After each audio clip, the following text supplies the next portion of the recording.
All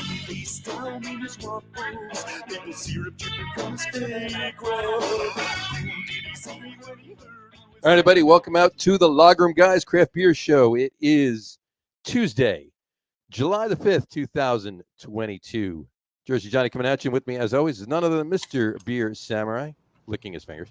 Say hello, Mr. Beer Samurai. Hey, everyone, and happy National Graham Cracker Day. Happy National Graham Cracker Day. That's what I'm eating. There you go. These things were not invented by Sylvester Graham, but he was the inspiration behind them. Sylvester Graham was the inspiration behind the Graham Cracker. Oh, he was. It's a good thing they didn't call it the Sylvester Cracker. Sylvester? I don't know. It's got a ring to it, I guess. Be odd, but anyway. You do cheesecake with some Sylvester Cracker crumb. Mm-hmm. No, you're right. That's a little too much. That's a bit much. Yeah. Anyway. But he was a minister. Was he a reverend? I don't know. Reverend Sylvester Graham? I don't know what it was. Reverend Sylvester Graham. Is he related to Jimmy? God, I don't know. Maybe. But he was all about the temperance movement. Okay.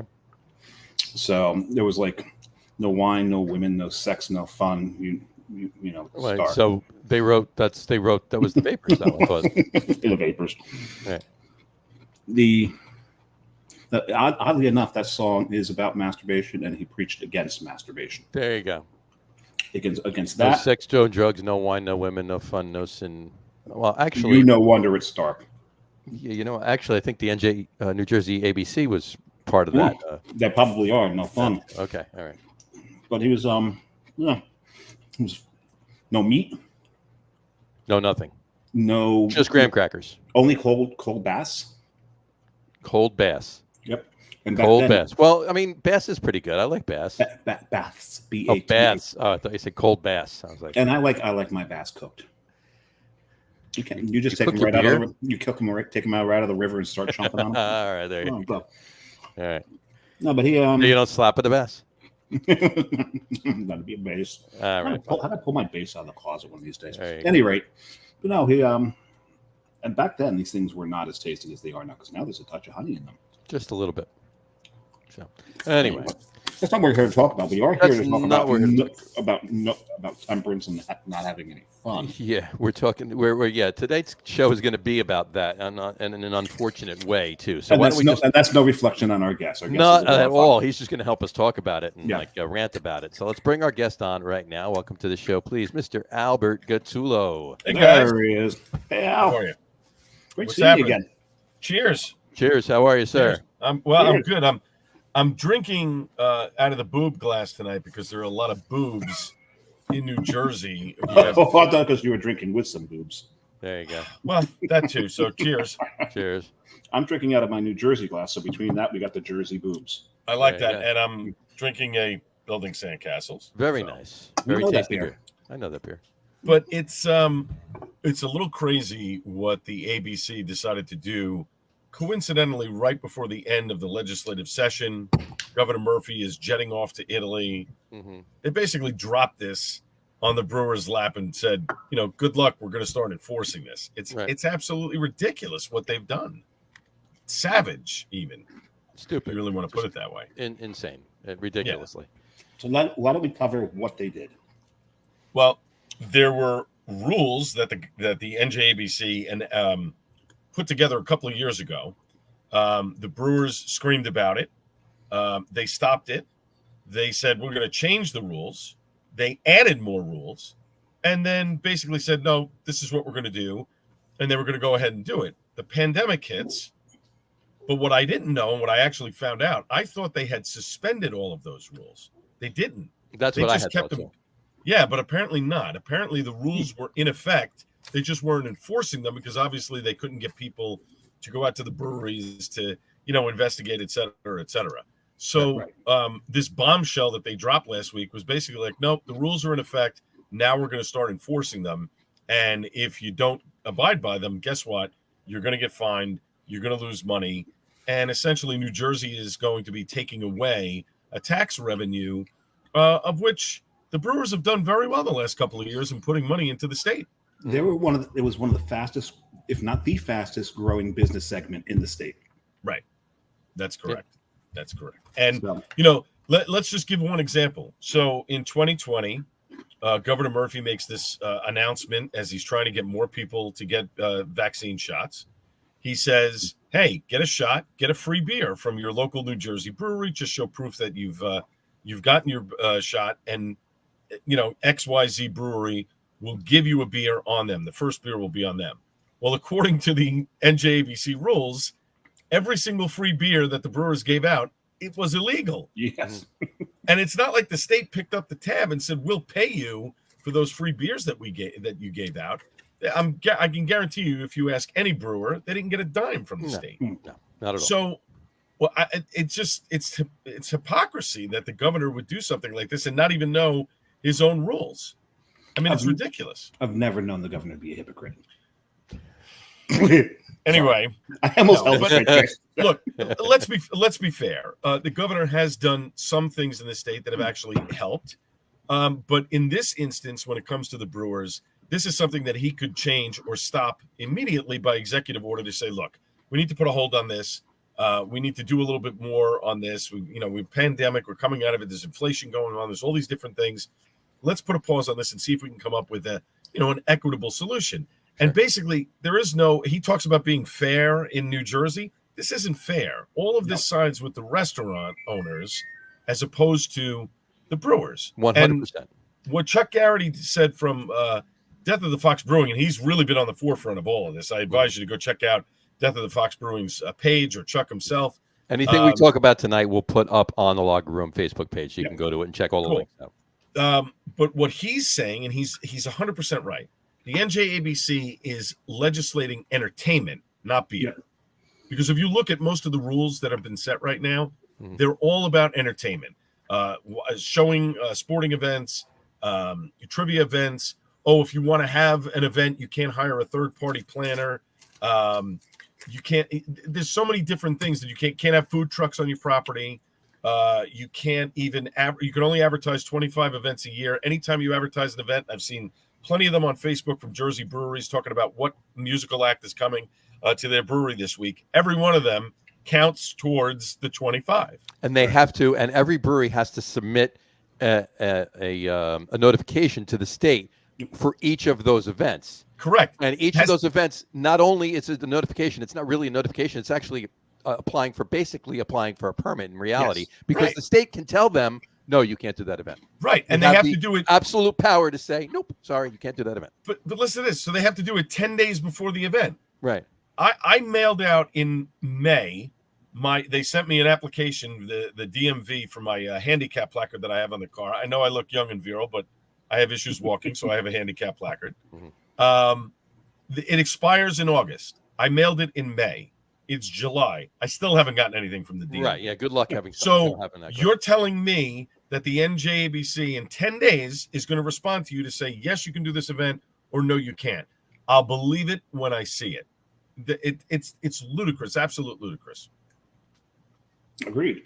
Insane. And they also said there was. I was just going to say there, as far as those 25 events go, there was always this, and I thought it was, verbatim, but I guess it was just like an unwritten thing that they were talking about, or whatever actually was. But it was 25 advertised events, meaning if you had an event but didn't advertise it, that was okay. Now, under this new legislation, if they find out that you had another event, not only will you get in trouble for it, but it counts towards one of the events. Right. Yeah. Right. So, but how are they going to find? See, here's the question that I have though: how are they really going to find it out?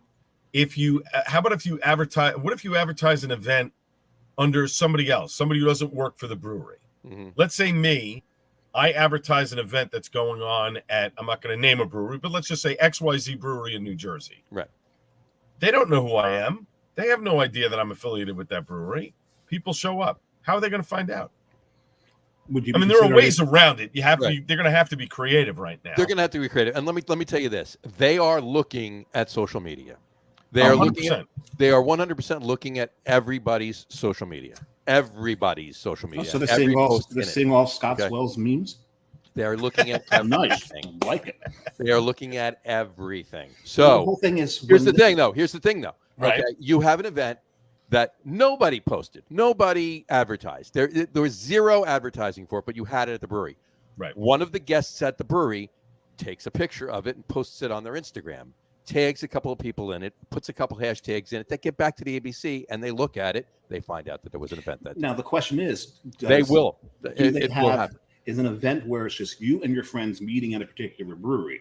Mm-hmm. If you created an event in Facebook, are they going to count that? No, it's a brewery sponsored event. It's right. Like the three of us decide that we're all going to go to XYZ brewery one day, and we create an event to go. Call a name, right. That's not an event. But John, in that same token, if that person takes a picture at the event and puts it on Facebook or Twitter or whatever, and says what brewery they're at, that's their own personal account. The ABC can't come after them or the brewery. No, right? on Facebook, yes, but on Instagram, it depends on the privacy. It depends on the privacy of that individual's Facebook account or Instagram account. But if they they tag the brewery in it. If they tag the brewery in it, and if they put up a hashtag that actually leads back to that brewery, if any of these Instagram searches, all they have to do when they're on Instagram and they're on that profile for that brewery is click the tab on the right side and see all the tags. Right. Okay. So the brewery's tagged in it. Boom, there it is. It's ridiculous. Oddly enough, on my beer cast this coming week, I'm actually going to the brewery tomorrow. Scott Wells is going to join me from Bolero for 2 segments. We're going to tape some stuff. We're going to air it this coming Sunday night at 11 o'clock Eastern. So stay tuned because I'm sure there's going to be some fireworks with going back and forth with Scott. We'll put the links to that up on this too. Share it on this. Absolutely. It honestly baffles me how anybody, and I'm not just talking breweries, but why would anybody want to come to the state of New Jersey and do business with the state? They make it so prohibitive for you to do anything. Unless you're a restaurant. Well, right. If you're a restaurant and you got a lot of money. But here's the thing. I know that a lot of people on the message boards were talking about a class action lawsuit against the state. That could happen, but you've got to find a lawyer that's going to do it pro bono. You've got to find enough people that are going to put together this stuff to get it done. So that's one idea. But the other one is, I'm sure that we can find out what restaurants are within that restaurant association that are spearheading this, that say they're quote unquote losing business because the breweries are taking business away from them. Simple answer is this: hit them in their wallet, boycott the restaurant.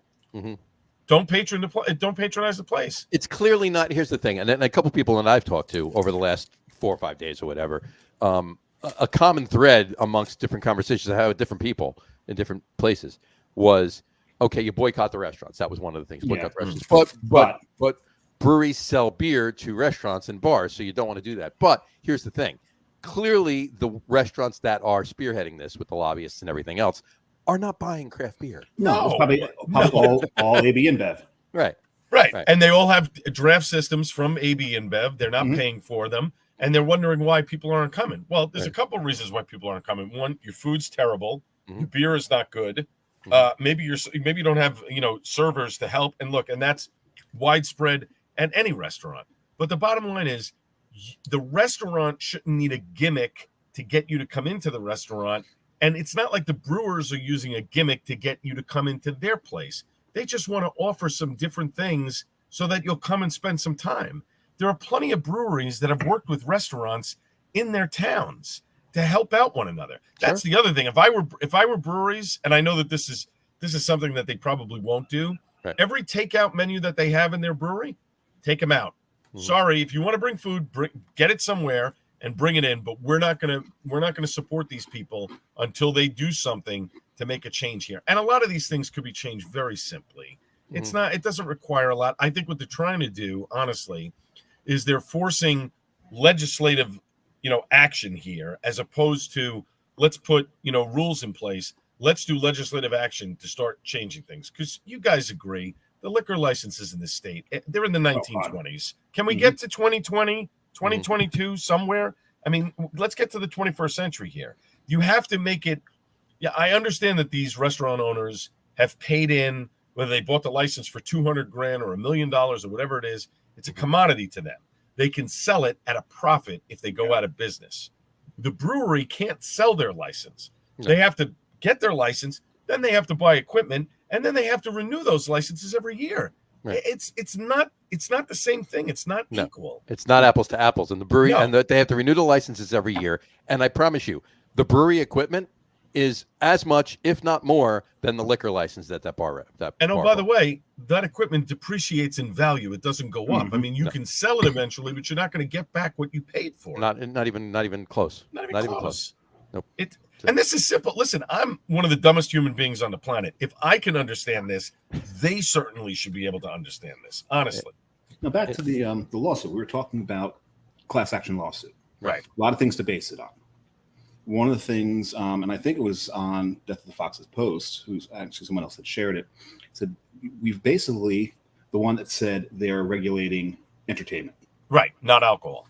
Yes. We have the ABC overstepping their authority.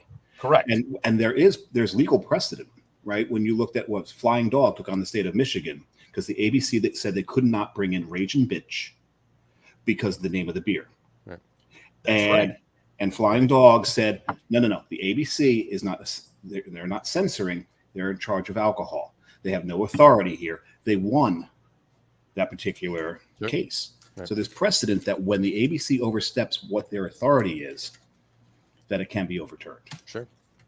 I would love to see a lawyer take this on because I think this would honestly, this has a very good chance of winning, or at the very least, spurring action from either the legislature. And there are a lot of pro-legislators who want craft beer to continue here in the state. Sure. Vin Gopal, the senator of Monmouth County, certainly wants it to continue. He's a big fan of craft beer. I think if you get him on board and a few others to maybe push something through the legislature, that can happen. Short of that, I think, Murphy's off in Italy now. Who knows when he comes back? Who knows if he's even going to listen? I've been tweeting away at him.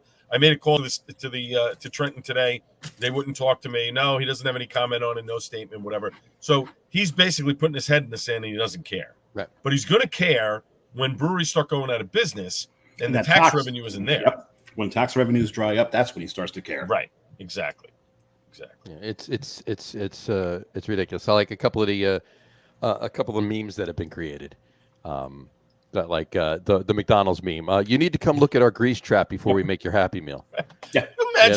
Could you imagine if people took a tour of certain restaurants? You wouldn't eat there. You would never eat there. Never turn around and walk out. Right. And on that note, walk through almost any brewery. Walk through any brewery for that matter. Cleaning is 90% of owning a brewery. That's right. So walk through any brewery and you will love to drink every ounce of beer that they make. Walk through any restaurant. Walk through most every restaurant. Most any. I'm sure there's plenty that are decent, but I'm not categorizing all there. But no, walk through a lot of restaurants. You walk out the door. And how many tap rooms are actually in the brewery itself, where you can see the brewery equipment? Sure. Right there. You're right in the middle of it when you're sitting in the tap room. Right. Wet Ticket's a perfect example. They have tables and chairs right in the brewery space. Right near the brewery. Ghost Talk is another one. And it's clean as a whistle. Clean as a whistle. Absolutely. So one thing is we need to find out which of those legislators vote on the side of the restaurants. Oh, that should be easy to find. And put them out. Vote them out. Well, it sounds to me, and again, this is just my opinion. I don't have knowledge of this. It sounds to me like a lot of the fight from the restaurant owners are coming from the southern half of the state. Right. I don't think the northern half of the state are as much as having a bigger issue with craft beer in general. I think the southern restaurant, the South Jersey restaurants, having an issue because a lot of times, a lot of the breweries in South Jersey are kind of in oasis areas where there's not a lot of food options around, and where there is food options. These restaurant owners are feeling like, well, we're losing business. Well, how are you losing business? If they're ordering food from you, you're winning, and so's the brewery. Right. I don't understand it. So they're not drinking your Bud and your Coors Light? Because they're not sitting at the bar drinking 4 or 5 Budweisers. That's why they're losing business. Right. And the bottom line is, look, breweries can only, there can be no food. Right. They cannot, and most of the food, not all, because, occasionally there might be a food truck that happens to drive along on a public street and park and offer food trucks. But how about on a public street, not, right.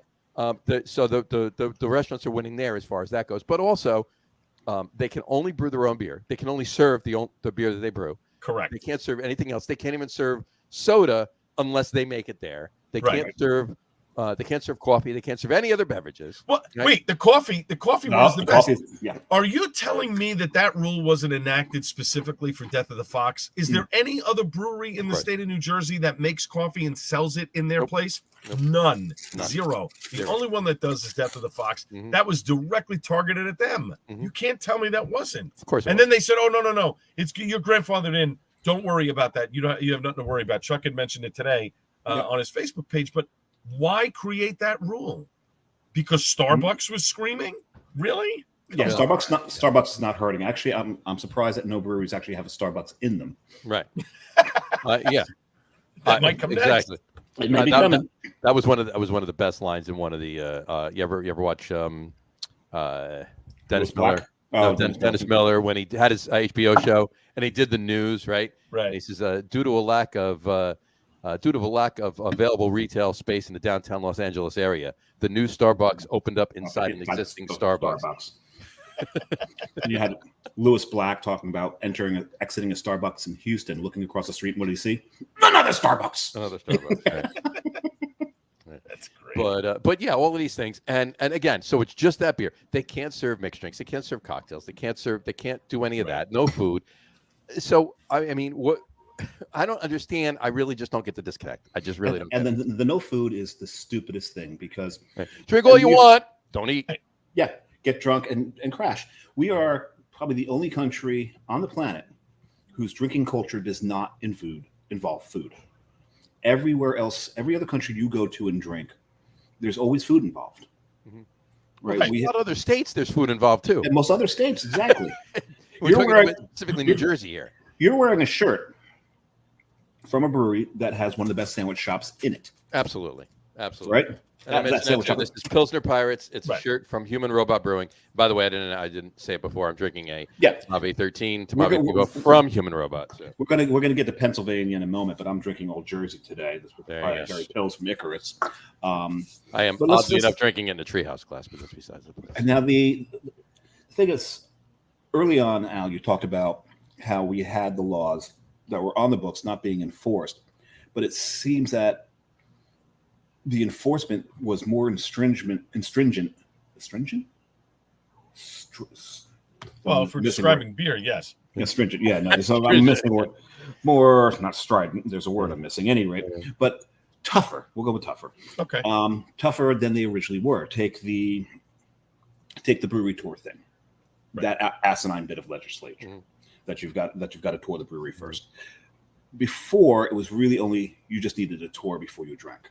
Mm-hmm. Right. Now, and then if you'd been there before, you could just go right to the tap room. Right. Now, it resets at the end of the year. Which is silly because you're going to forget how they make beer? Yeah. Right. And it's not like you've not been to other breweries and taking a tour at every single one of these damn breweries to the point.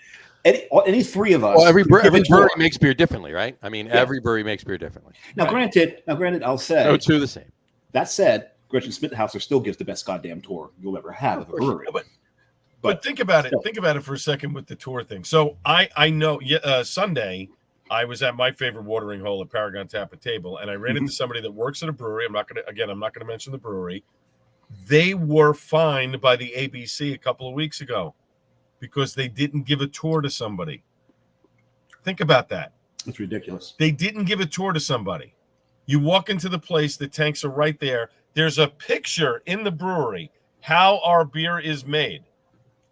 Yep. Could it get any simpler? And yet they're going to get fined. Yeah, and you've got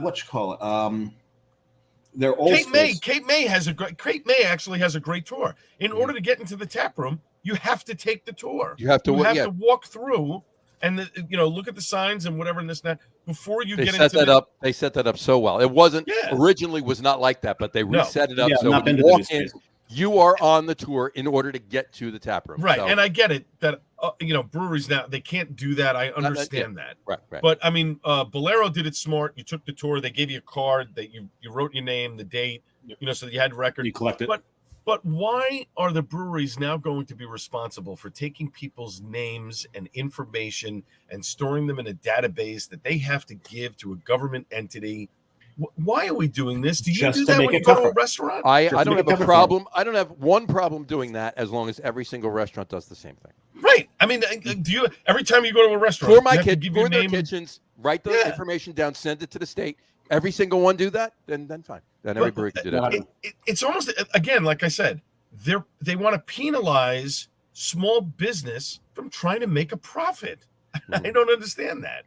It's so asinine. It's ridiculous. And the governor keeps talking about being fair, and we're going to bring jobs. We want people here and this and that. Well, you're stifling a segment of your population that is going. By the way, during the pandemic, how many people were ordering delivery, to home and going to the breweries to pick them up to support these local businesses? How many people were doing that? And by the way, that money that was coming in, they paid the state in tax revenue. Yep. That's not going to happen anymore. I'll say this, like looking forward, if nothing changes, I could see in the next 6 to 10 months at least 5 breweries saying, I'm leaving the state of New Jersey, I'm going somewhere else. And some other state is going to give them a sweetheart deal, and they walk away. Pennsylvania is asking for them already. Let's talk about it. It's the reason Johnny's decked out in Pennsylvania stuff, because we were gonna play the whole good cop, bad cop, but we got right into the dirt real quickly. Okay. But that's why he's drinking Pensy. That's why he's wearing Pensy, is to point out that whole courtship right now and who was it? What was it in Pennsylvania? Who prompted the come to us after it came through? What was that? There was that article.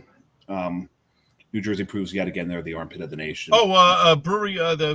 Breweries in PA. Breweries in PA. The guild there. Yeah. Yes. Oh, so their guild. Yes. So their guild's trying to court New Jersey breweries, and like you said, if the laws don't change, we're going to lose businesses. We're going to lose jobs. We're going to lose revenue. Let's look at it this way. Let's look at Pennsylvania. I'll mention New York too, but Pennsylvania. I mean, how many? I've been to many breweries in Pennsylvania, and I've eaten food there that has been made in the brewery, whether it's made by the brewery or made by another party that has another, like Human Robot too. Poe's Sandwich Shop, amazing chicken sandwiches. Amazing. Still got to get there, Al. Lost Tavern has a food truck parked outside that serves food while you're sitting there at the brewery. Yep. Mm-hmm. Everybody wins. Even get bigger. Go to Trogs, obviously huge, Bingo. obviously, but great food there. Great food. Right there, yeah. And you're sitting at a bar looking at the 140, 120, 240 barrel tanks, and the kitchen's over here. You walk over, get your food set. Yeah, it's Source in Fishtown. Luck's out, got a great place. Their food is killer, and the beer is fantastic. Well, that's the thing. We've got Jersey breweries already opening up in Pennsylvania, and they're serving food. Mm-hmm. Sure, absolutely. Source, one of Al's favorite breweries. He's there every Friday. Pretty much. Not every, almost. Pretty much every Friday. That's how I sometimes know. Make me out to be an alcoholic, but yeah, all right. No. An alcoholic needs a drink. You already have one. I don't have a problem. This is true. That shaking is not for the beer; it's for the booze. A lot, a number of times he's at Source. Somebody sitting with him having a beer too, and this is true. That would be. 2 weeks ago, I walked in and well, I shouldn't even say anything because he might get in trouble. But I was given a taste of something and said, "Yeah, sure, I'll sit down and have a beer. Why not?" Sure. We'll leave it at that. We'll leave it at that. But we've got we got a comment here by I'm not sure who this gentleman is. I'll put it up. Matt Potensky, I think his name is. Okay. Oh, is it Potensky? Oh, is he Post Sandwich Shop? Is that? I believe, yeah. No. Yeah, exactly. Anyway, it's crazy how restricted it is considering the high tax rate that breweries fall under. The state is even screwing themselves to a certain extent. They absolutely are. Absolutely. They don't care, though. They're flush with cash. They got all this federal money. Sure. It's not wait a second. There's a distinction there. The state isn't flush with cash. The legislators are. Right. They're stuffed. And if you notice that a lot of them were screaming, "Hey, we got all this money. Let's pay down on some debt and let's hold a little bit back in case there's a downturn. Let's spend it. Let's just as quick as we get it. Let's spend it." Exactly. Well, it's New Jersey. It's New Jersey. Well, it's every state. They're all. Look, I'm going to mention this too. And I know we're going back and forth with New Jersey and Pennsylvania, but I want to throw New York in there too. New Jersey, you apply for a brewer's license, you can brew beer. If you want to make mead, you can't have a brewer's license. If you want to make spirits, you can't have a brewer's license. If you want to make cider, you can't have a brewer's license. And you can't do any of the other things if you have any of the other things. It's one. Pick one. That's it. Pick one. New York, you can brew beer. Right. and make cider Or wine. and distill spirits Or make and wine. make wine. Do it, and have food. Mhm. Not have at it. Knock Right. yourself out. Warwick is a prime example. Right. Right. Warwick Valley, they're a winery, they're a cidery, and they run a distillery as well. Right. Black Dirt is theirs, correct? Yep. Prime Yeah. example. Prime example. Do And- have at it. Enjoy. And you know we'll what? help you, and we'll help you do it. Right, and That's the give state. credit where credit is due. Governor Cuomo, the former governor, may not be the best person on everybody's mind, Right. but he did a lot more to further breweries and cideries and wineries within the state in his term as governor than anybody did. I mean, they had a lightning leap of how many breweries were there to when he got into office, and then after he got out of office. Huge. Yeah, it's Huge interesting because some of the less popular governors make good decisions when it comes to craft beer. Look at Christie. Because Christie recognized the value of it and the revenue. Yep. He understood, what was going on. And again, I'm not saying the current governor is not a fan of craft beer. He seems to be a fan of it, but he says one thing and he's doing another. Right. So be consistent with what you're doing. And he knows exactly what's in these rules. He can't sit there and feign ignorance and say, I don't know, because if you didn't know, Governor, Then by why'd the you way, sign it? yeah, you signed off on it. And by the way, you allowed the free beer to happen when people were getting shots, and that was illegal under the law. Allow it? No, he promoted it. And then not it. only did he promote it, he sandbagged all the brewers. They basically were told at 9:00 in the morning, oh, the governor's making an announcement at noon. Here's what's happening. They had no idea. None of them did. And he also not only promoted, he promoted while standing. He actually went to a brewery. I think yes. Right. I forgot which one he went. I to. forgot which one too. I was this whole time trying to think really quick what it was, but I forget what it was. But yeah. Was it Flying Fish? Was it somewhere in South Jersey? That doesn't sound right. I don't think it was Flying Fish. I mean, it had to be somewhere closer to Trenton, right? So River Horse, maybe. I don't remember. I don't know. I don't remember. I remember. I really don't remember. That was a guess, only because River Horse is the next town over. So I'm grabbing another Jersey beer while we still have Jersey beer. I hope some Jersey beer exists for a while. You're making a joke about it, but honestly, I can listen. The bigger guys are going to survive. A lot of them don't rely on, having musical acts or doing trivia night or sporting events or whatever to get people to come into their brewery. So I get it. Those people are going to be okay. Maybe a lot of them, it's distribution. I understand that. But for the smaller ones that are starting out, for the ones that are just now starting out, right? I mean, it's going to be a problem. It's going to be an issue. Now, if your beer is good, it doesn't matter. They're going to come in regardless of what goes on. I mean, look at Treehouse. Right. There's nothing there. It's beer. That's it. I mean, there's no entertainment there. And they have food. They have food. And yeah, here you go. There you go. And there's Treehouse right there. And every single drop of beer they brew is sold out of their brewery. Right. Yep. They distro nowhere. Nowhere. Right. The bar down the street doesn't have any Treehouse unless somebody brings it in there. Another perfect example in Jersey, Troon.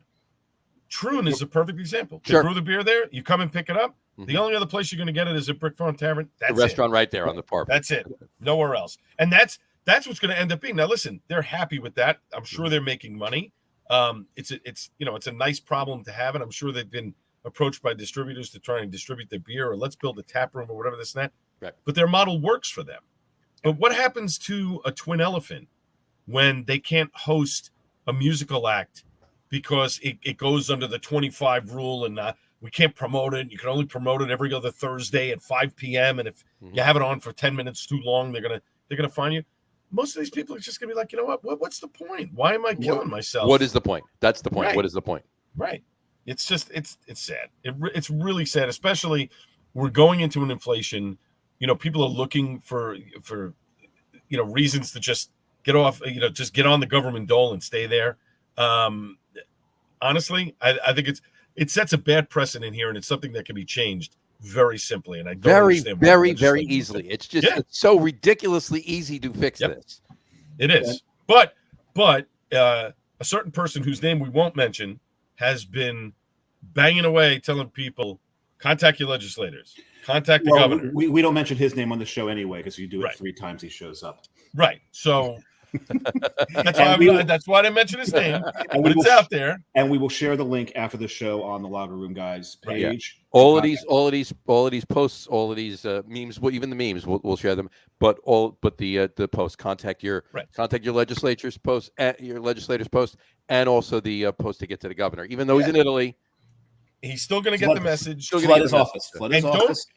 And don't think it can't make a difference. It can. Yes. Enough of these people, I'm sure, have gotten emails this morning after being off for the holiday going, what's going on here? What do we, one of them is going to spur to action, I hope, and maybe take some legislative steps here. Well, we hope there's some sanity in Trenton.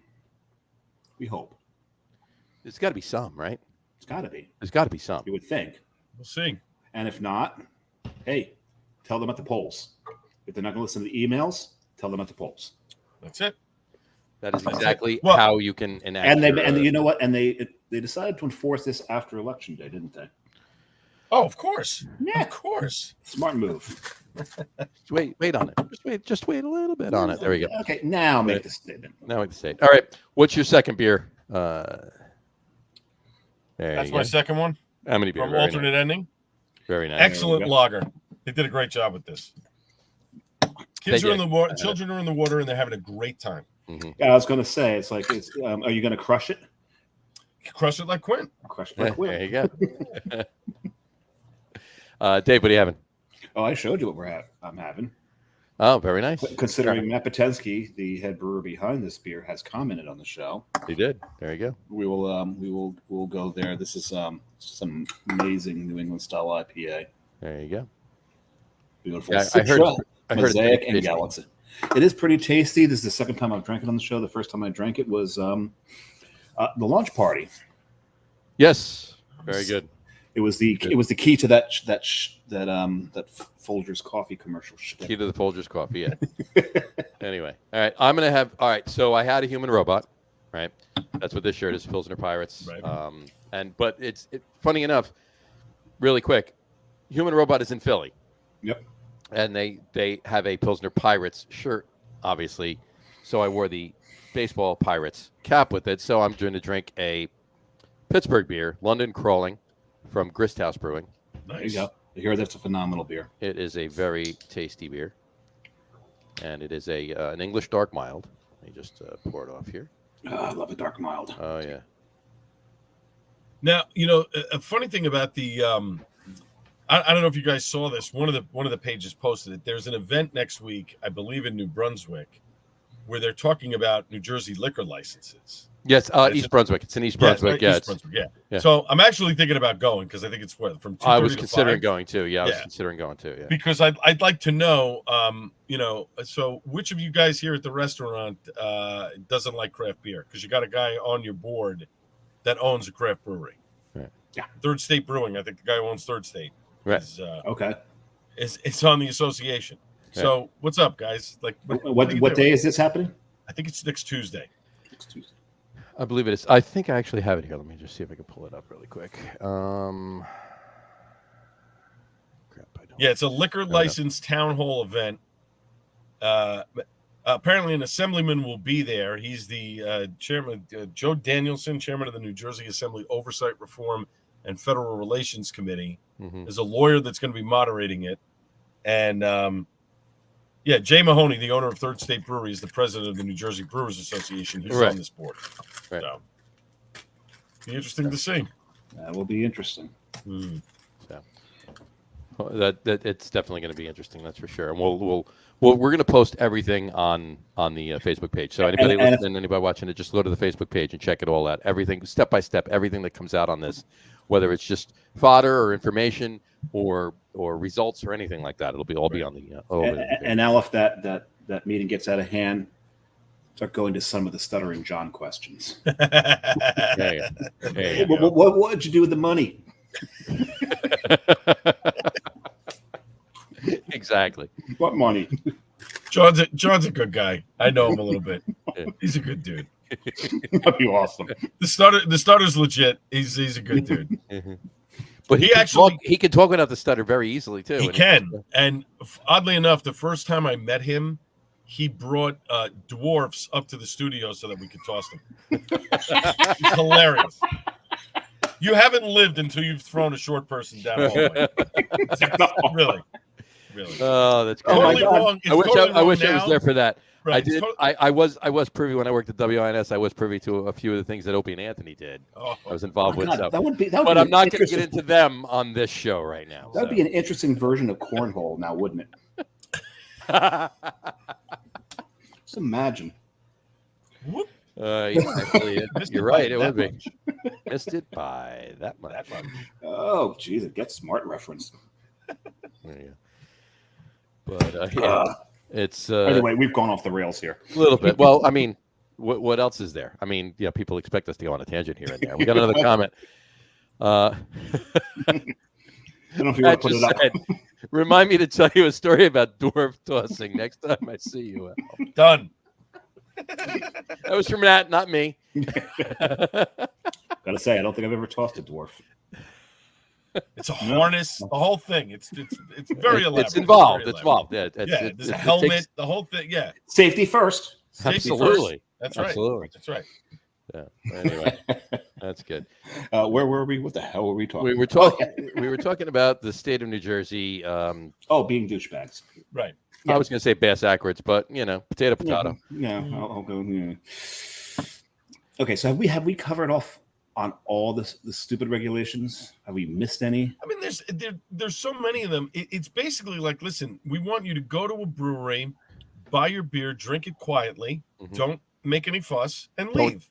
Don't eat anything and get out. Yeah, and get out. Look, and get out, and good luck driving home. Let's refresh some people's minds here for a second, okay? Before Chris Christie passed that law on, I believe it was September 24th. I know it was September. I believe it was September 24th, 2012. There were, 9 or 10 breweries in New Jersey? And 11 a smattering of brew pubs. And a smattering of brew pubs. Yeah, production breweries and then a smattering of brew pubs after that. Right. Anyway, but the breweries specifically, you were able to come in. The instant you walked in the door, you needed a tour. Yep. Right. Okay. You couldn't come in unless you were going right on the tour first. So if the tour started with a group of people and then another group walked up to the door, they had to wait there until the tour guide came back and got them and brought them through. Then they could have 4 4-ounce samples. That was it. Then the brewery could not charge for it. You can't charge for it. 4 free 4-ounce samples, free beer. That was legal. 4 4-ounce free samples. Okay. Then, if you wanted to purchase beer, you could buy up to 2 6-packs. Let's face it was a while ago, so there were only 4 packs at the time. So, but 2 6-packs, and then whether you bought beer or not, when you were done with the 4-ounce samples, bye, get out. Couldn't stay anymore. Hang out, right? I remember that when I stayed at Lambertville for a weekend, and River Horse was right there. That's exactly what it was. Here's your beers. Want to buy something? No? Okay, out. Goodbye. See you later. That's it. So Chris Christie passed the law, and again, 9, 10, maybe 11 breweries, something like somewhere. It was like 9 or 10. Carton and Cane and Cape May were open just before the law. Yep. Those were the ones that opened like just before the law, and a couple others. Turtle Stone that's closed by now. Oh, they never really got it going or whatever, right? Yeah. Anyway, and then the law was passed in September 2012, saying that breweries could have tap rooms, and in the tap rooms you could, have full pours and stay there. You still needed your tour, but however you did it, but you could hang out in the tap room all day. Whatever. There was no limit to what you could. No limit to what you could purchase to drink there, or purchase. You could purchase a 6-stall.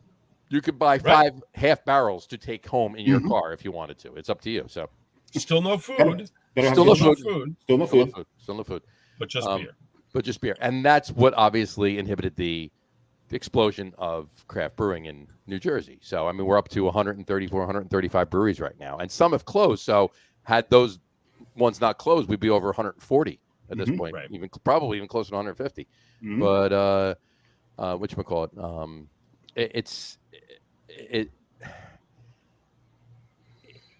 we made so many strides forward with that law that Christie passed, and then obviously the Restaurant Association got up in arms, and let's face it, they have a ton of lobbyists, and that's where all of this stems from. And apparently they've got enough. Apparently they're not hurting so bad that they can't pay these lobbyists. Right?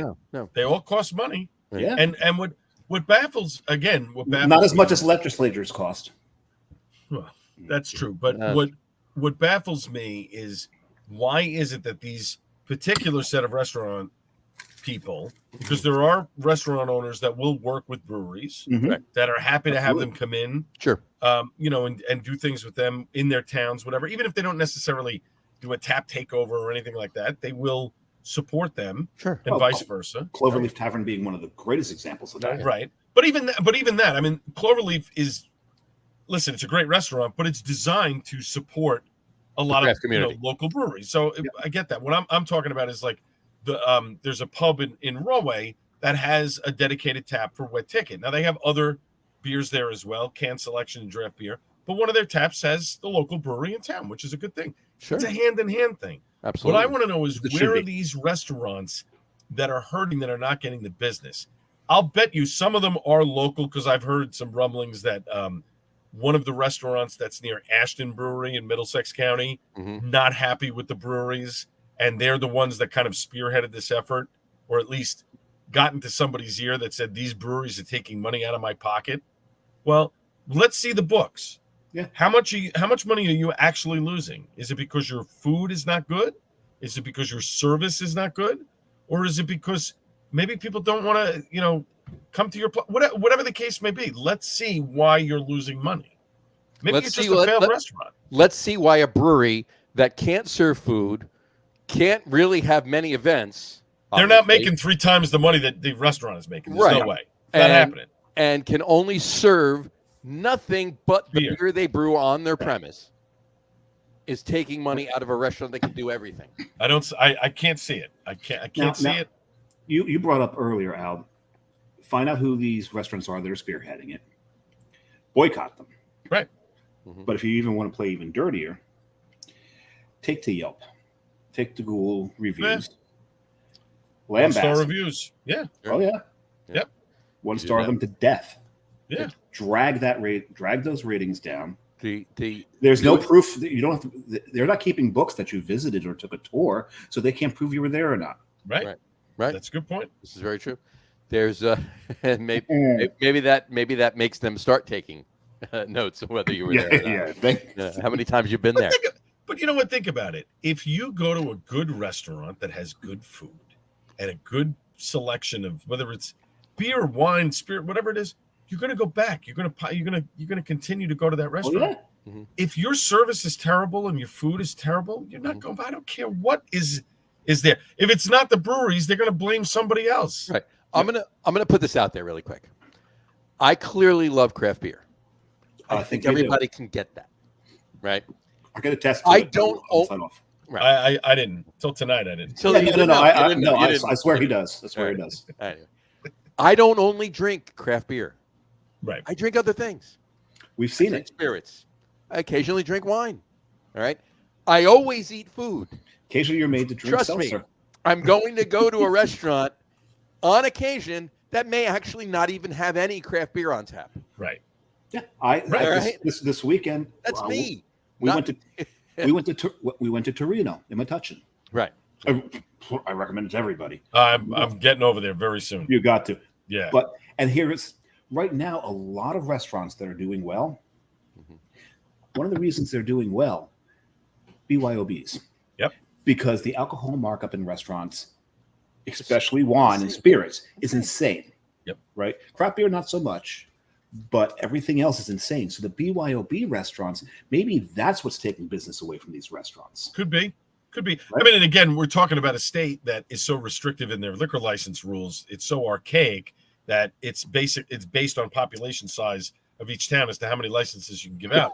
Right. It's silly. I mean, because people never cross town lines. And further than that, it's up to the individual municipality that if they want to actually give out the maximum amount of liquor licenses that they're allowed to. Right. So many towns can have, and I'm just giving an arbitrary number here. I'm just using that as a fact. Can have 20 licenses, only give out 10. Right. They don't want more than that. Rutherford, New Jersey, in Bergen County, has many people. They can have liquor licenses. They're a dry town. There's 3 liquor stores and no on-premise locations in the town. They're a dry town. Their call, not the state's, their call. Should liquor licenses, if we've trusted the state government, should it be state regulated or should it be municipality? I think it should be state regulated at this point. I agree. Because, and again, that's where the restaurant owners will start screaming, well, you're going to devalue my license. No, you have to make it fair to them. You have to say your license is going to be worth X amount. So let's say a guy bought a liquor license for $1 million. Mm-hmm. The state has to come in and go, we're going to fairly assess it. So maybe your license isn't worth $1 million anymore. Maybe it's $500,000. Mm-hmm. Maybe it's $750,000.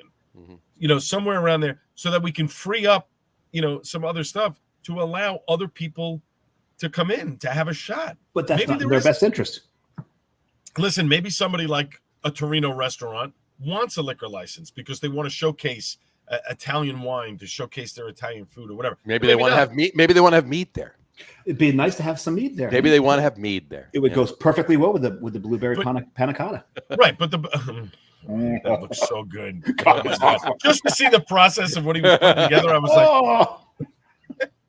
like, but that's the point, man. Now maybe he doesn't want that, but at least give the owner the option to want to do that. I know that there are some who are like, I'd rather be BYOB. I'd rather you bring your own stuff. I don't have to take on the responsibility. It's your responsibility when you come in. You're bringing the booze. If something happens, I'm not liable for it. Absolutely. I got that. Yeah, absolutely. Totally if I were opening a restaurant today, I would absolutely be a BYOB. Even if it wasn't a problem and I had plenty of money to just pay cash for a liquor license, I would not. Because let's be fair. When you go to a BYOB, are you bringing in? You're not bringing in like 2 bottles of Dewar's, a bottle of wine. You're not sitting there have mixing cocktails. I'm gonna have a little aperitif before my wheel. It's a bottle. It's after. 1, maybe 2 bottles of wine. Exactly. Maybe with 4 or 6 people, 4 people, whatever. Yeah. Right. What? No. 2 bottles of wine for me. Oh. Each. Yeah, right there. Yeah. Bring your own. Yeah, there you go. Yeah, you bring your own. Yeah. That's why it's a BYO. Right. Own. Or in your case, it's a BMOB. Bring my own beer. Yeah, right. Right. It's not a BEB. Bring everybody's booze. Yeah, no. Screw them. Let them get their own. Right. Right. Anyway, but So, look, we could talk to our blue in the face. It's obvious, and I don't understand how it's not even blatantly obvious to more people.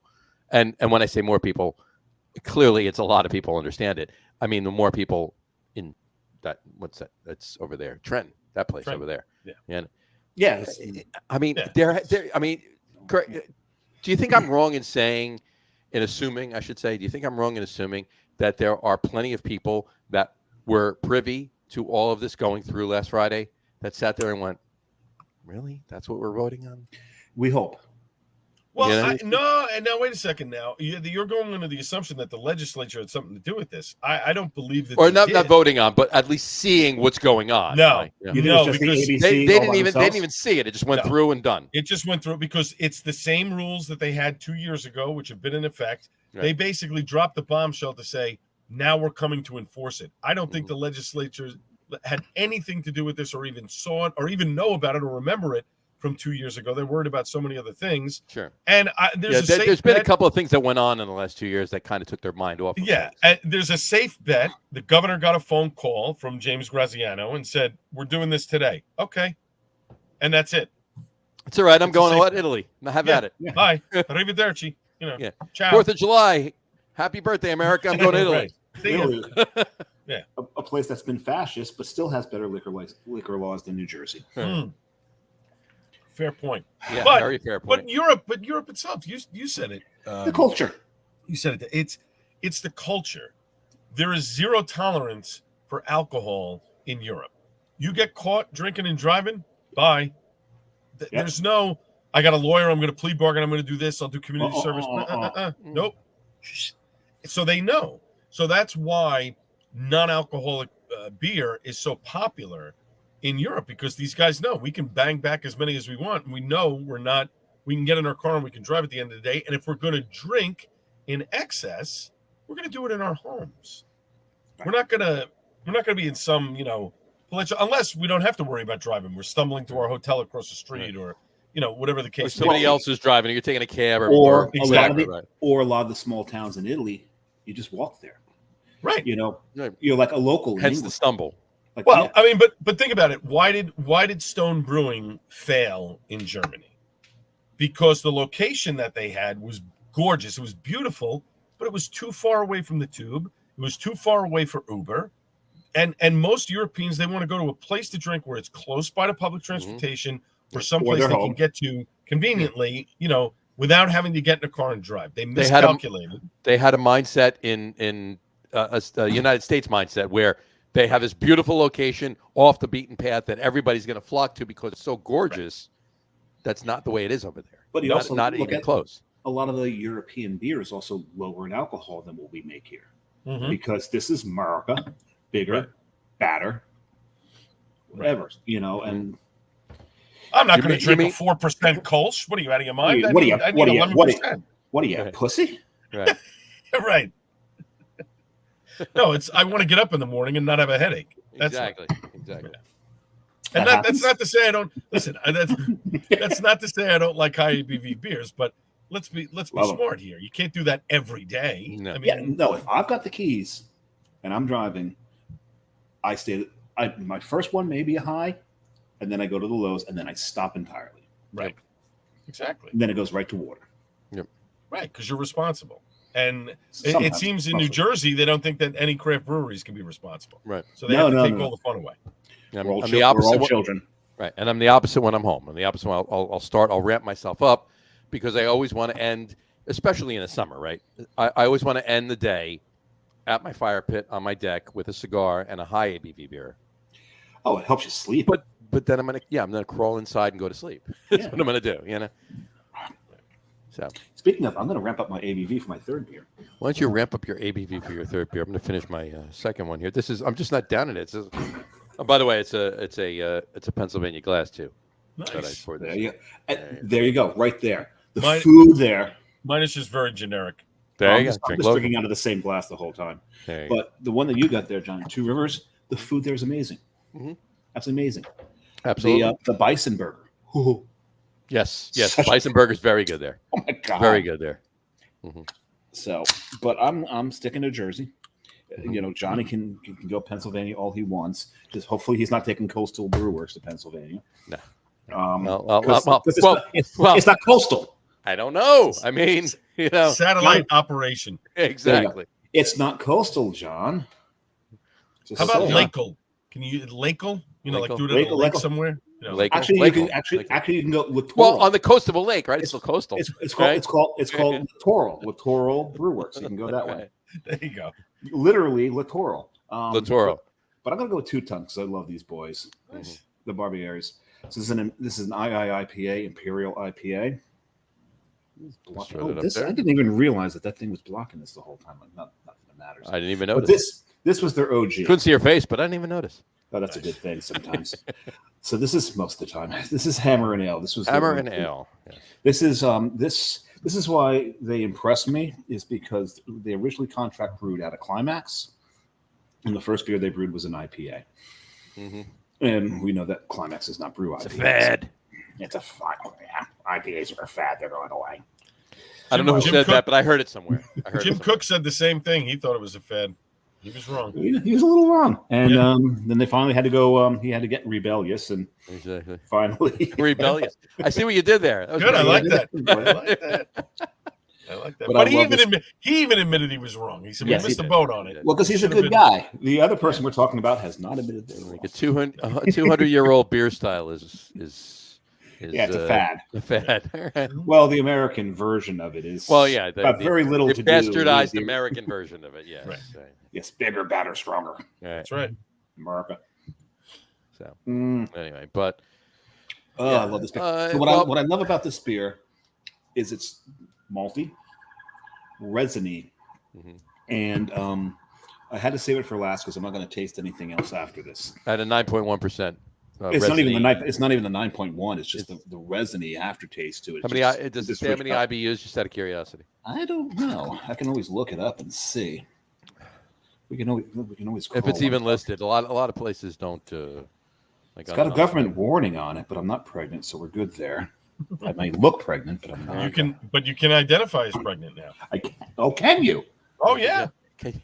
I'm not fat. I'm You know pregnant. what? That's Yeah, exactly. Hey, it was just like After this past weekend, I definitely identify as it was pregnant. just like Governor Cuomo. I'm not a pervert. I'm Italian. what is it? It's a stout. No, it could be a porter. I'm not sure. I'm not quite sure. Give You it got a to wait minute. a little bit longer for the That's amio. it. Hold on. I'll tell you. Let's see if they list what the It's a slow burn. It's a lager. Oh, I'm There you sorry. go.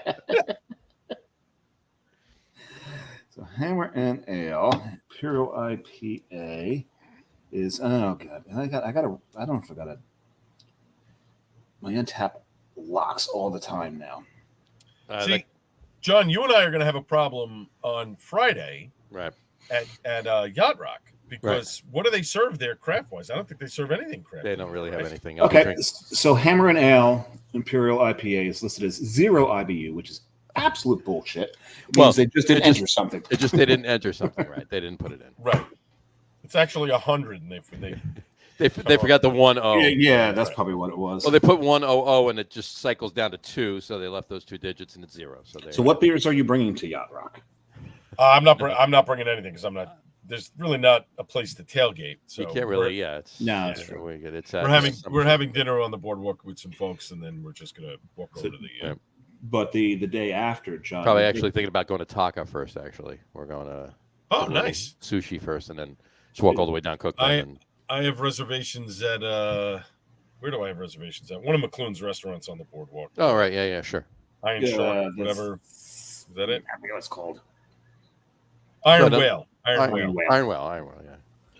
So John, you bringing any Coastal on Saturday for us? The 3 of us will be. I will let you know that the 3 of us will actually definitely be drinking some Coastal Brewworks in the parking lot of Citi Field on Saturday. Okay. Yes. And you're bringing the Cherokee? What's that? You bringing the Cherokee? Not bringing the Cherokee. Not bringing the Cherokee. The Cherokee is getting fixed because I got rear-ended 2.5 weeks ago in Neptune.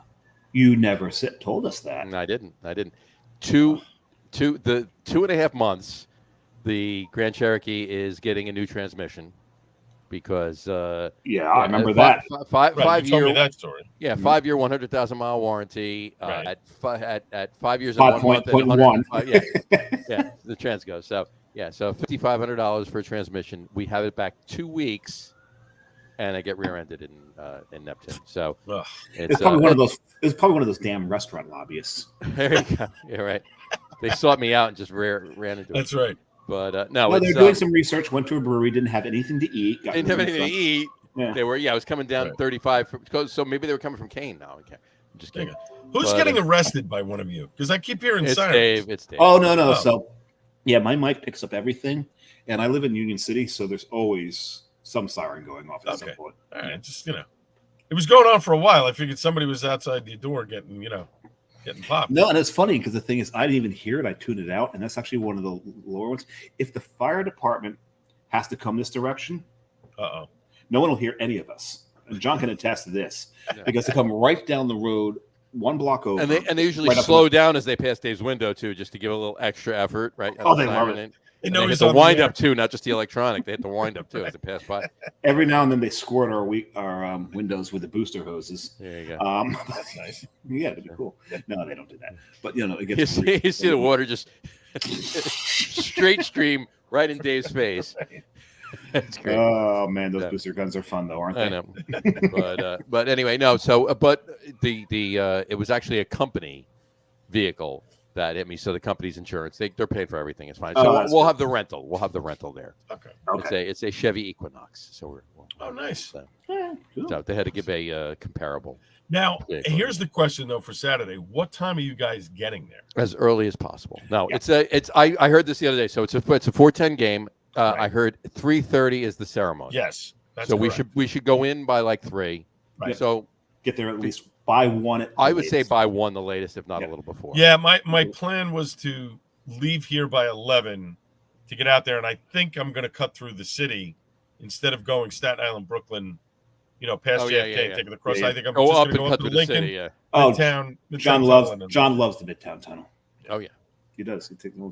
I'm not actually joking. That's not. He loves taking the Midtown Tunnel. We're probably going to take the 7 in. Mm-hmm. So I'll be bringing some. You get the 7 from Union City? That's pretty good. No, we're going to take. I didn't realize take the bus. Extended it to Union City. Take the bus into Port Authority. walk the tunnel down to the 7 and take the 7 in.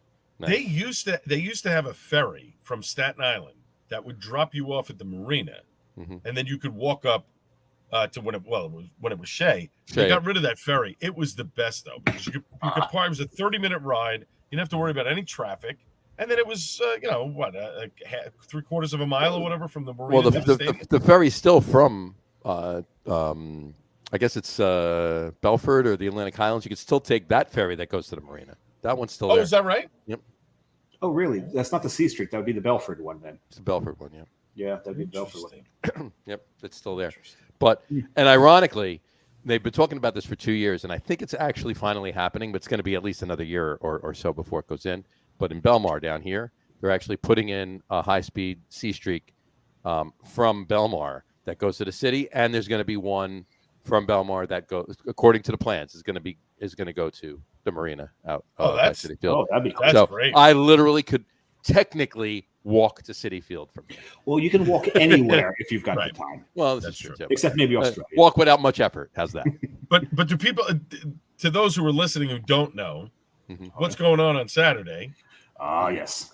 They're retiring Keith Hernandez as number 17. So this is you got 3 Mets fans sitting right here. The 3 of us will be there. Yep. And from what I hear, the second spitter may show up. Oh, is that right? Do they McDowell? That'd be good. Well, Jerry's definitely going to be there. You know that. There's no way Seinfeld's not going to be in that building that day. So. No, without a doubt. I it's so funny.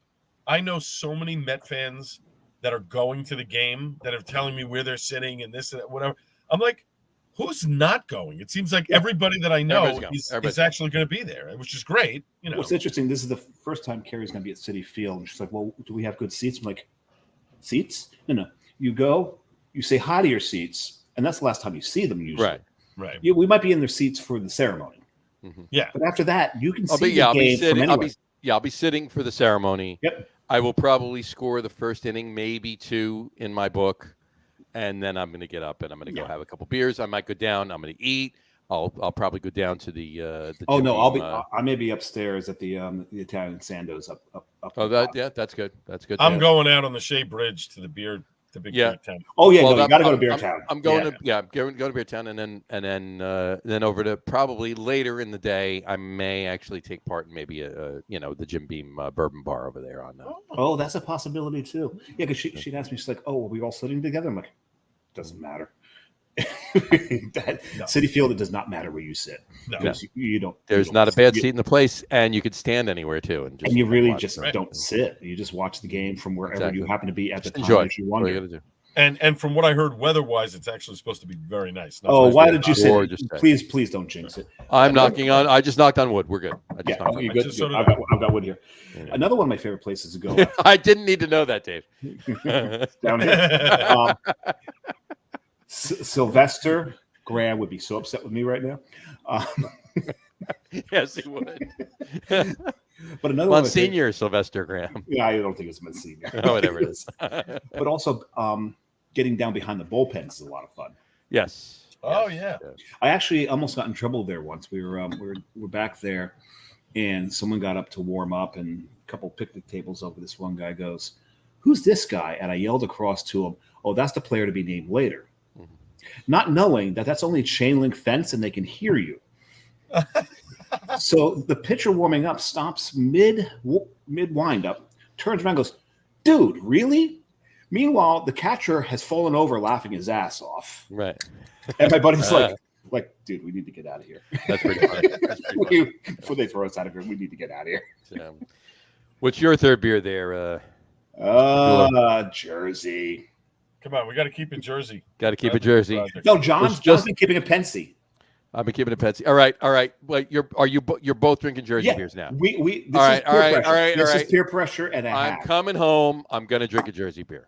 Nice. Okay. What Jersey beer are you gonna drink? Well, Al and his cheers, Al. Cheers. His first beer was a Building Sandcastles. Dave, your second beer was a Trojan Seahorse. I wish I could clink right between those. I'm gonna have an awkward tan lines. Nice. There you go. I've heard that's a good. I hear that is the Bentley of Vienna. Rolls Royce. Rolls Royce. We went with Rolls Royce. So there you go. But nice. So there you go. I hope to be drinking some of those on Saturday. You will be drinking some of them on Saturday. I heard Steely Dan really enjoyed them. Steely Dan really enjoyed them on Thursday. Nice. They really, really Nice. Donald Fagen really did. Yeah. But it was that was a good show. That was a good show. Fagen never disappoints. And if he does do a residency like he used to do for a while in the Beacon this October, I will definitely go there because one of the residencies album wise I haven't seen is Royal Scam, and I wanna Oh, has he ever done Kamakiriad in that residency? No, he never did. He only does older stuff. He He only does the Steely Dan stuff. Yeah. Okay. Well, Kamakiriad is Steely Dan, but it's newer. No, that's a Fagen album. Kamakiriad? Yeah. Oh yeah, right.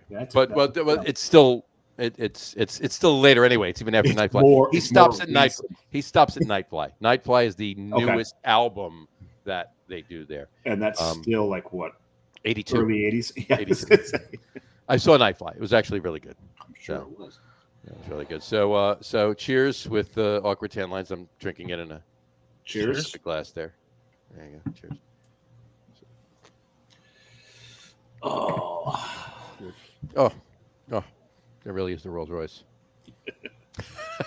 It's very tasty. You'll find out on Saturday. Yes, I not before. There it is, right there. I'm looking forward to it. You got to bring some building sandcastles too, because I'll bring some. I haven't had it since the launch, and I love that beer. There you go. I mean, I love Trojan Seahorse. She's got a cute tush, doesn't she? Okay, not bad. Right? For a cartoon. I'm not bad. I was drawn that way. There you go. Exactly. Do it out. There you go. Oh man, but yeah, as much as I love Trojan Seahorse, building sandcastles, and I really need another one before you change the hopping. We're not. Notice on that. We're not. We're changing it at most seasonally. Okay. So it's been taken off so much with this particular hop blend, the Sabra and the Motueka. It's we brewed it again already. When we brewed it a third time, it's still going to be that. We're considering changing it seasonally. So maybe like the first October brew will be like a fall type mix, and then there'll be a winter one, a spring one that's more floral, and then back. Or leave the name Building Sandcastles this hop profile, and then start another. Well, that's the other thought too. We're gonna see. We're playing it by ear. We'll make a decision come September, and then we'll go from there. Because Building Sandcastles, it's a great beer. Al just had one at the top of the show. It's a fantastic beer. Yeah, so, it's a great way. It's a great way to ease into a day of drinking without getting overwhelmed. You can have Absolutely. 3 or 4 of them and not feel completely. I mean, even the other beer, Trojan Seahorse, the sucker, does not taste like an 8%. No, it does not. That goes down. Yes, it does. It's a dangerous beer. Yes, but so and then Awkward Town is only 5%, 5.3%. It's 5.3%, nice. But it's 90+% Weyermann Vienna malt, a little bit of Munich, and just a little bit of Carapils just to give it a little bit more of a head retention. But it's all, there's no base malt in it. It's all German. It's all German Vienna malt and a little bit of Munich. That's it. So again, the Rolls Royce. Yeah. Thank you, Matt. Absolutely, I agree with him. There you go. So Matt just said, as far as Trojan Seahorse goes, he says, "I'm not going to try to fix what isn't broken." Yes. He's talking about Trojan Seahorse or Building? No, I'm sorry, Building Sandcastles. I was going to say he's talking about Building Sandcastles. Yes, please leave it this way. It's an amazing beer. It's delicious. Yep, it's delicious. So one of the best new beers that's come out of Jersey in at least a week. Yeah, but that's soon to end. It's soon to end. Exactly. So we got to do something about that. We got to do. What you guys got to do is you got to dig your heels in, survive the storm, watch as all your competition goes away to Pennsylvania, and then if we ever get around to getting them to change all the legislation, you'll be set. You'll be nice and set and pretty. Well, that's the other thing too. I mean, just based on the fact that we chose Coastal Brewworks, and I'll never ever call you. Can't go anywhere. We can go south or north, but we can't go west. You can go to Maine. We can go to Maine. We can go to because there's Delaware or Virginia. Or there's no competition in Maine for good beer. Sure. No, none at all. None. Zero. No, I haven't had a good Maine beer in an hour. Yeah. Good. You mean great Maine beer? Great. Yeah. No, of course, and we've had a lot of them on the show too. Oh, we have. So yeah. So anyway, all right. Hey, You know what? We're talking about summer. We're talking about baseball. We're talking about summer stage. Al and I are going on Friday. Yacht Rock Review. I was there last weekend. Great band, by the way. Just if you enjoy that, when I first heard you enjoy channel, was it 311 on Sirius? That's right. Yeah. the first time I heard stays on in my car all the time. The first time I heard the tour, I was driving Brian Cass. Okay. Down to Hunapoo. Okay. And I had my iPod. Mm-hmm. My iPod was one of those, the spin wheel. It was not a touch screen. Where you just, I got you. So he gets in the car. He grabs my iPod. Wait, hold on. This is about 20 years ago you're talking about, right? Almost, right? That's probably when I got the iPod. It's like, oh my God, 5th generation. This thing's ancient. I'm like, shut up, millennial. And so he's going through it. He's going through and he's listing off. He goes, you got Steely Dan, Seals and Croft, America. He goes, oh my God, this is the greatest iPod ever. It's full of yacht rock. I'm like, what the hell's yacht rock? There you go. Nice. Very good, Brian. Brian, cheers. Kudos for that one. That was yes. good. So he told me what yacht rock was, and we drove all the way to Jacksonville in one day, powered by yacht rock. There you go. Awesome. Yes.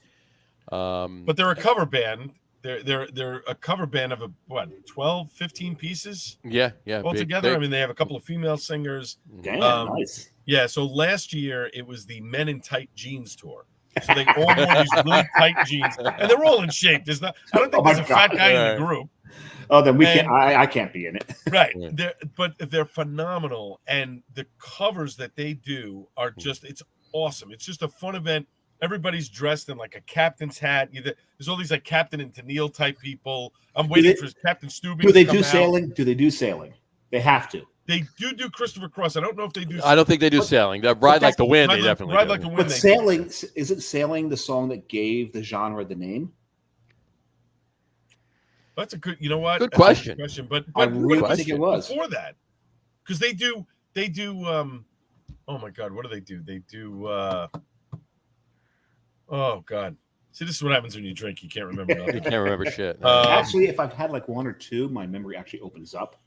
After about 7. No. Steal Away. They do Steal Away. Steal Away. Robbie Dupree. Yeah. Right, Robbie Dupree. They do. Oh God! Wow, my brain is shot right now. Who's the other popular one they do? They've been playing on Yacht Rock all the time. It's oh God, you're the wow. See, I shouldn't drink. You're the only woman. Problem. Yes. Who is that? That's Ambrosia. Yeah. Right. It's a lot of Ambrosia, a lot of different, all over the place.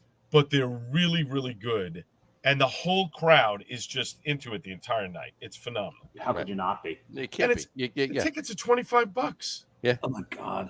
You can't beat it. No. You can't beat it. We should have got tickets For a summer night out. It's not sold out.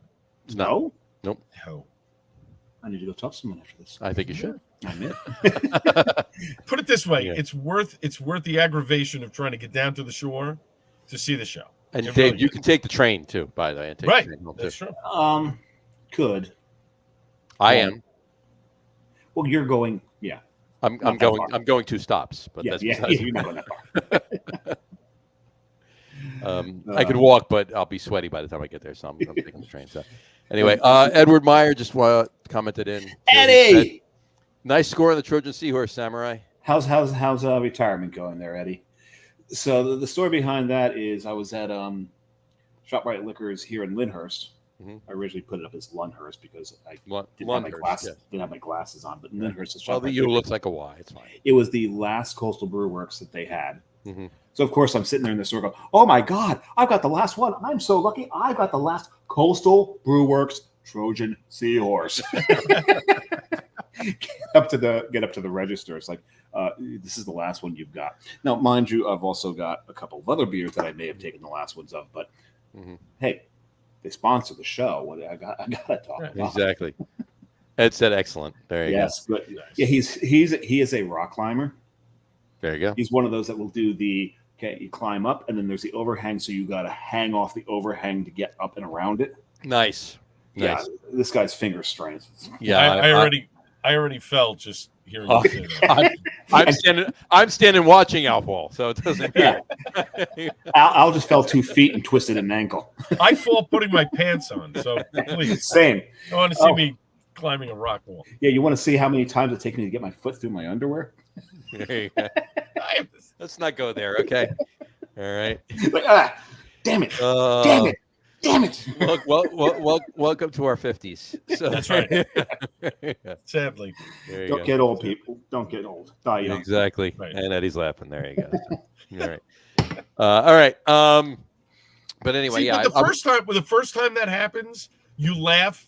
Yeah. You go, oh yeah, whatever. I fell upstairs, and both my mother-in-law and wife were like, "What happened?" They thought it was an earthquake. I'm like, "No, fat guy falling. It's okay." But the second time it happens, then you start going, "Oh my God, I am old. Jesus, what's going on with me?" Yeah, and booze has nothing to do with it. You're completely sober, like you're getting dressed for the day, and you fall. That's not good. Right. Oh, and the worst part is when you got a beer belly, tying your shoelaces. Oh yeah. Get a deep breath because it's going to Hold on. That's what chairs are for. No. In a chair. You're falling over. No. I'm not sitting in the chair. I don't see samurai doing a yoga pose to try and tie his shoe. I don't picture that. If my shoelaces become undone in the city, I wait until I find it's a good song, by the way. One of the hose stands, right? Come Undone from Duran Duran. That's a great song. Actually, I prefer Come Undone by Pop and Termin Overdrive. Okay.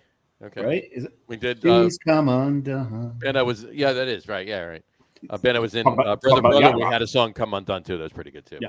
Anyway, but both are great songs. But no, I wait for those the fire hose connections because they stick out of the wall and they're just a perfect friggin' height to put your foot on and get the shoe tied and not lose your breath. Standpipe. It's called a standpipe firefighter.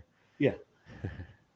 I was not a firefighter in an urban setting, John. Oh, I'm sorry. I was a firefighter at a university. There you go.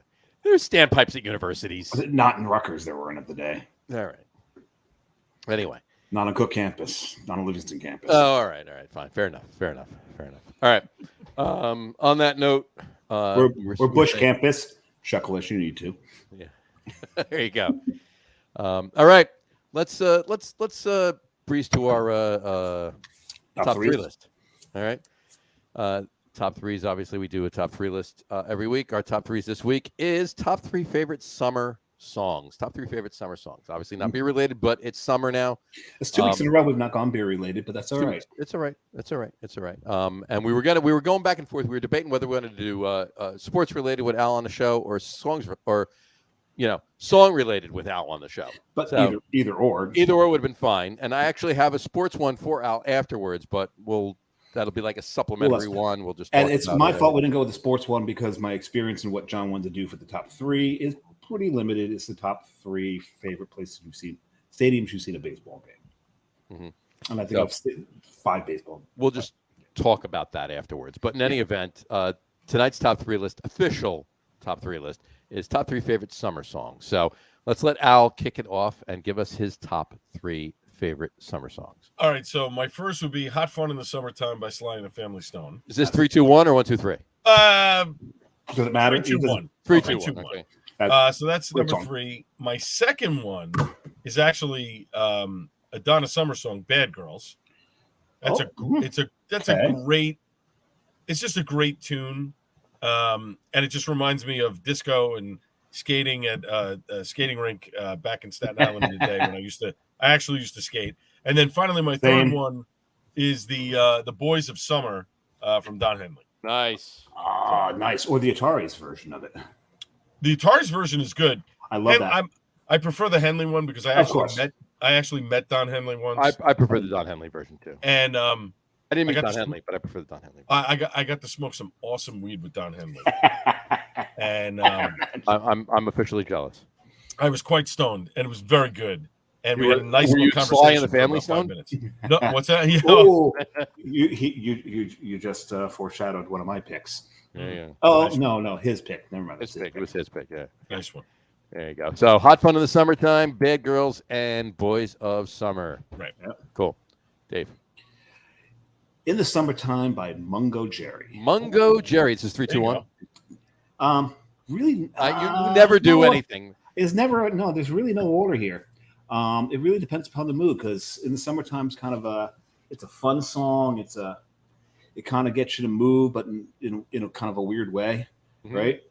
Oh yeah, it's a great song. Oh, love that song. Summertime by Kool and the Gang. No lyrics, just horns, just funk. Gotta love that stuff. Okay. And maybe those are 2 and 3, and number 1 for me, Janis Joplin's Go for it. Summertime. Oh, Summertime. Yeah. Oh yeah. That is because she is wailing. And it's funny because we were talking about this the other day. Listen to every other female voice that has been out there, and the newer female voices will cover them. Nice. Has anyone ever covered Janis Joplin? I think one band I was in, we had a female singer. Not you. And we did Mercedes Benz a couple of times in between songs, but But yeah, who? And you know why? Because they're like, hey, you should cover this song by Joplin, and the female singer's going, yeah, fuck that. Yeah, not even gonna try. not even gonna try. Right. Right. Every other great female voice, you'll find a cover of someone doing their song. Janis Joplin? No. Nope. No. You don't see it. Or not good. Not good. Not good. Right. I'd be hard pressed to even name one that's even not good, other than maybe a local band. Gotcha. Right. All right. It's a fair point. Right. Fair enough. All right. Johnny? Mine. I'm going to give one honorable mention, only because You notice I had no honorable mentions. I know you didn't. It was just out. I had to go with the top 3 that I did, but I can't not mention this, and it's has a lot to do with the fact that we're going to see Yacht Rock review on Friday. Okay. Summer Breeze from Seals and Crofts. All right. Oh, Seals and Croft, not the typo negative version of it. No, not the typo negative. No. Or not the Bernie Williams version of it either, because he did a jazz guitar version of Summer. I remember when Typo Negative was a thrash band called Carnivore. Before they were Typo Negative. Before they were Typo Negative. You want to talk about chaos and mayhem? The guitarist got hit with a beer at L'Amour's. The lead singer, Pete, cursed the guy out, jumped into the crowd, beat the daylights out of him, and jumped back on stage. I finished the show. Fantastic. Well, John, and like Joey Chestnut the other day, putting that guy in a headlock. That was great. His excuse was, I didn't want to drop the hot dogs. So he figured I got in a headlock. I keep eating. Well, if you're going to have an honorable mention, I'll throw out one honorable mention because they talk about the Heat and Smooth off the Santana Supernatural album. There you go. Oh, yeah. All right, fair enough. Anyway, there you go. So let's go with your 3, Johnny. All right, so here's my 3. Number 3. All right, I go 3, 2, 1. Number 3, Summer Nights from Van Halen. Oh, okay, song. Yeah, great song. Okay, it literally it came out in 86. Yeah, it came out in 86. It was the perfect summer song. I think I had that cassette in my car in 86 until it broke. Yeah. How many times did you have to put the big pen in there? And honestly, even though the whole 5150 album was great, I think I rewound, especially that summer. I think I kept rewinding Summer Nights because that was the first song on side 2. And it's got a great build. It builds really. It's slow, and then it kicks. And when he starts going, Sammy, it's it's good. Great song. So there you go. Number 2, Subdivisions from Rush. Summer song. It's a summer song for me. Okay. And I'm going to tell you why. Okay. The last line in the second verse is somewhere out of the memories of lighted streets on quiet nights. Yes. And growing up in the suburbs, walking around the streets in the summer, going back and forth from friends' houses in high school, lighted streets on quiet nights. It just like no cars around. The streets are lighted. You're walking around. That just meant it meant a lot to me. So there you go. And also a caveat: you can't put together a top 3 music list without John throwing a Rush reference in. It's going to happen. There you go. Number 1. And my number 1, Jersey Girl from Bruce Springsteen.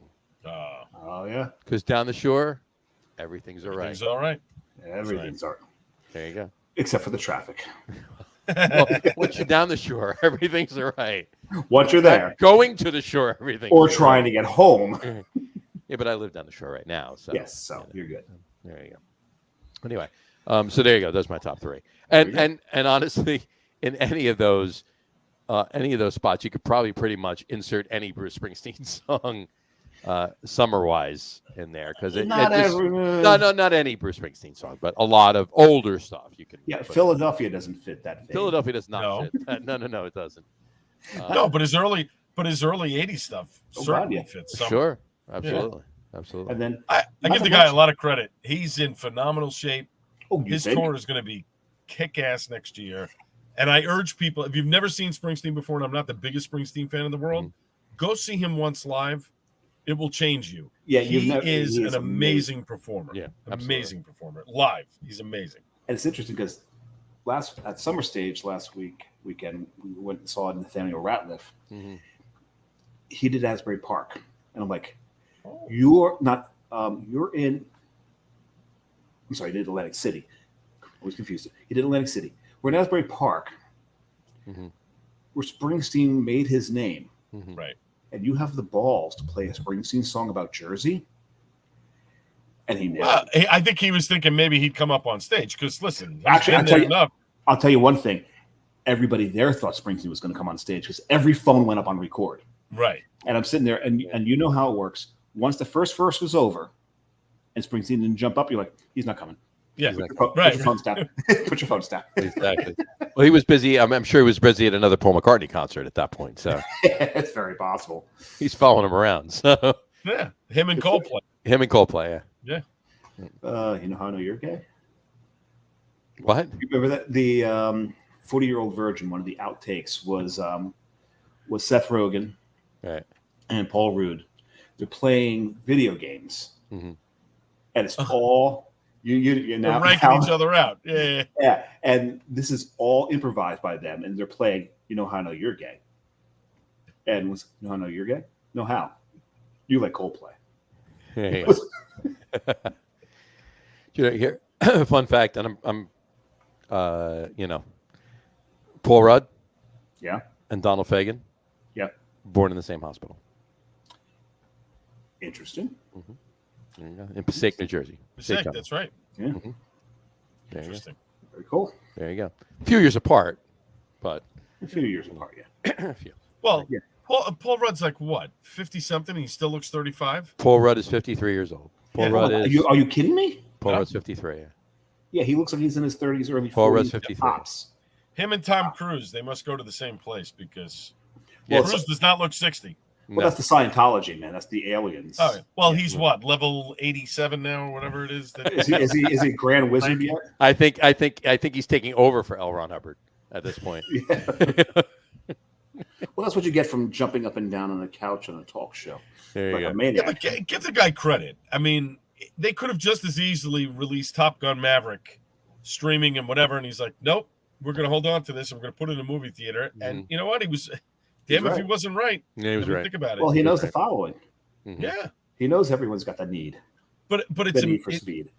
His work ethic, you have to give him credit. The guy is relentless on a film. You may not agree with his, religious beliefs. You may think he's an absolute nut job. Yeah. But there's so many nut jobs in the television, movie, and music industry. There's so many nut jobs everywhere. I mean, if they're doing, here's the thing. And three right here. Well, of course, right? But it comes right down to it, though. If what they're doing, if what a nut job, any one of us are not, but if a nut job, if what they're doing is great, who cares whatever else is what they do? Exactly. You know what I mean? You're not going to see Top Gun Maverick because Tom Cruise is a Scientologist.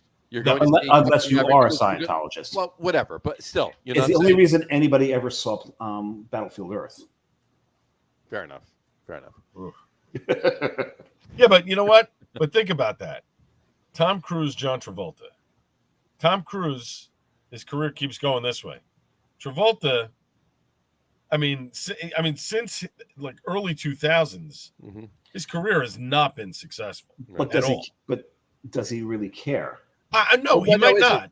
He might not. But I would think. What was the linchpin there for Travolta, though? Was it Scientology, or was it calling Idina Menzel Adele Dazeem?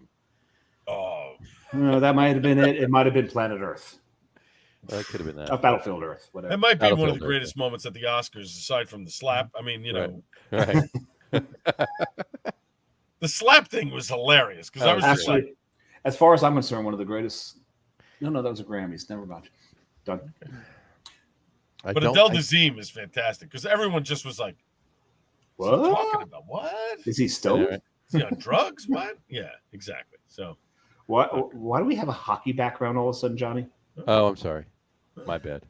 I was looking for a picture. hey, Dave, it's because we're skating on Yeah, thin thin ice. ice. Skating on Yes. thin ice. Oh, Jethro Tull. Nice. I like that.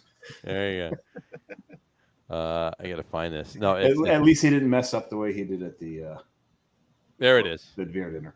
I picked it right. Oh, stop it. This That was classic. This was Classic. the Own best. that one, This was the Johnny. Own best it. meme. This was the best meme out of that slap at the Oscars. Right there. There we go. Is that Chris That's Rock great. and Obama? It's like Chris Rock and Rock Obama. playing sax and Obama. No, Will Smith playing stand-up bass. You gotta love it. Anyway, I just had to find that one, and it was on the other in this setup or whatever. We have the craft beer show and we have the sports show, and I knew I had that one on the sports show, but I that's why we got the hockey background. really quick. I forgot that switching from the craft beer show pictures to the Wait a second. You guys talk about something other than basketball and football and baseball and hockey. We talk about all four. Okay.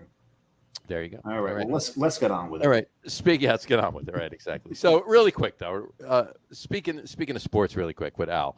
This is the top three John This won. was the top three that I wanted to And I thank him for going with mine because I'm not as experienced in this particular top three. Okay. Top three favorite Major League Baseball ballparks that we've seen a game in. Ooh. I've got number one and then nothing else. Yeah, see, my ballpark experience with baseball is not as extensive as other Johnny's, sports. So, for me, it would be the original Yankee Stadium. Okay. Shea. Right. I mean, it's not really in any particular order. It's just the All right, original Yankee Stadium, Shea, and probably Citi Field. I mean, I've been to Miami to see the garbage. Oh, so you're one of 15 people that were there. Yeah. I mean, Joe Robbie was in the middle of nowhere when I covered the Yankees Marlins in the World Series back in 2003. I mean, it's a joke. See, my number one supersedes every other ballpark. I mean, Citi Field. I love Citi Field. I can't wait to get back there this weekend. It's as we've talked about. It's one of those places. It's so much fun. You don't really sit in your seat unless you've got great seats. No, but you know what's funny? Well, I actually do have really good seats. I paid a lot of money for these seats for Saturday, so I may sit in the seats for a little bit because they're right behind the first base dugout. I'm upstairs, so I'm going to be a couple innings and I'm walking around. I think I'm in one. See you, Dave and I will see you downstairs in the fourth or fifth inning. I think I'm in the Pepsi porch. That's fair. That's no. No, it actually is in fair ground, so it's in fair territory. But the thing about the differences between Citi Field and the new Yankee Stadium, the new Yankee Stadium still feels like it's antiseptic. I heard it's clearly antiseptic. It's a feel of a mausoleum, a museum at best. Yeah, it's right. This is how I describe the new Yankee Stadium. It's an office with a ballpark in the middle of it. Yeah, yep. I would agree with that. The original Yankee Stadium was it was warm and inviting if you were a Yankees fan. Mm-hmm. It was hostile enemy territory if you liked any other team than the Yankees. Right. And they let you know there. Oh, yeah. Like Shea was a dump. As much as I'm a Met fan and I love going there. But it was our dump. No, I got it. It was it's just like the Islanders and their stadium. But I'll tell you what, the Coliseum though, that place had 10,000 people in the building and it wasn't sold out. That place felt like it had 50,000 people because of the way the ceilings were set up, the low ceiling. Yeah. It carried noise really well. It was great to see a concert. Mm-hmm.